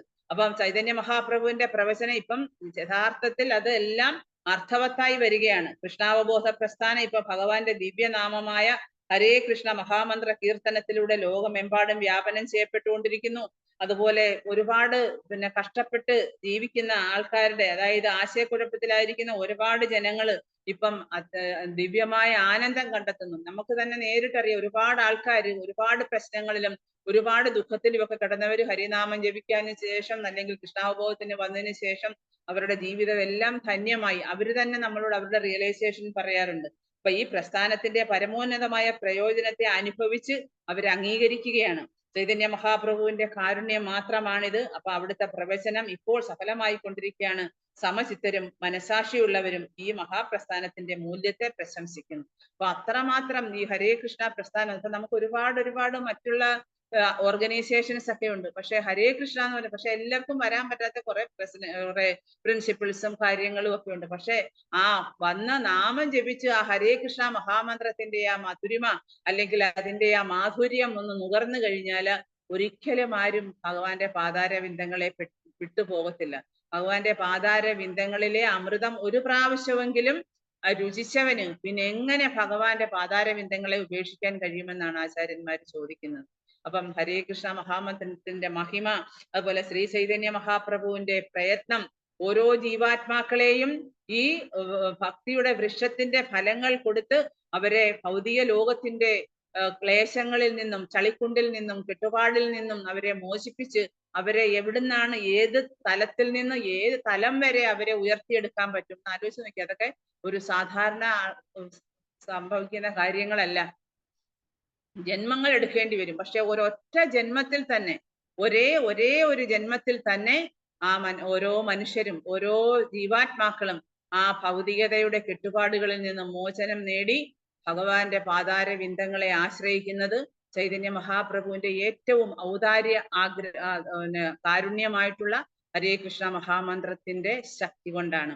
ഭഗവാൻ തന്നെയാണ് ശ്രീ ചൈതന്യ മഹാപ്രഭു. ചൈതന്യ മഹാപ്രഭു തന്നെയാണ് ഹരേ കൃഷ്ണ മഹാമന്ത്രം എന്ന് പറയുന്നത്. അപ്പൊ ഈ ഹരേ കൃഷ്ണ മഹാമന്ത്രത്തിലൂടെയാണ് നമ്മൾ ഈ കലിയുഗത്തില് ഏറ്റവും വലിയ എന്താ പറയാ ഉന്നതിയിലേക്ക്, ഉത്കൃഷ്ടമായ പദവിയിലേക്ക് ഉയർത്തപ്പെടുന്നത്. Hare Krishna. Thank you very much. സമയം കുറച്ച് കൂടുതൽ എടുത്തു പോയി, സോറി. ഹരേ കൃഷ്ണ.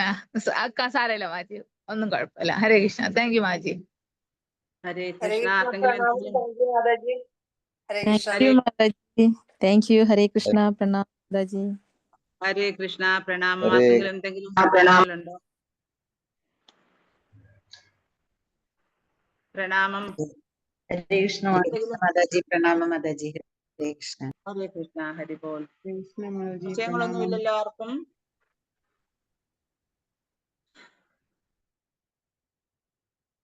ഹരേ കൃഷ്ണ. വൈൻഡപ്പ് ചെയ്തോളൂ. ഓക്കെ മാജി, താങ്ക് യു മാജി. ഹരേ കൃഷ്ണ. കൃഷ്ണ, നാളെ പ്രണാം പ്രഭുവാണോ മാജി. ക്ലാസ്? അതെ മാജി, അതെ അതെ അതെ അതെ.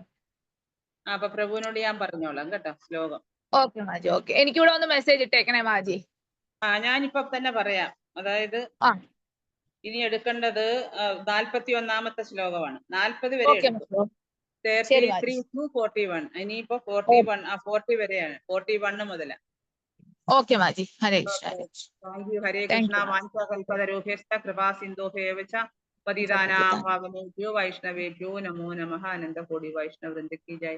श्रील गुरुदेव प्रभुपाद की जय. चैतन्य चरितामृतम की जय. जय गौर प्रेमानंदे. हरि हरि. ഹരി ഹരി ബോൾ. ഹരേ കൃഷ്ണ.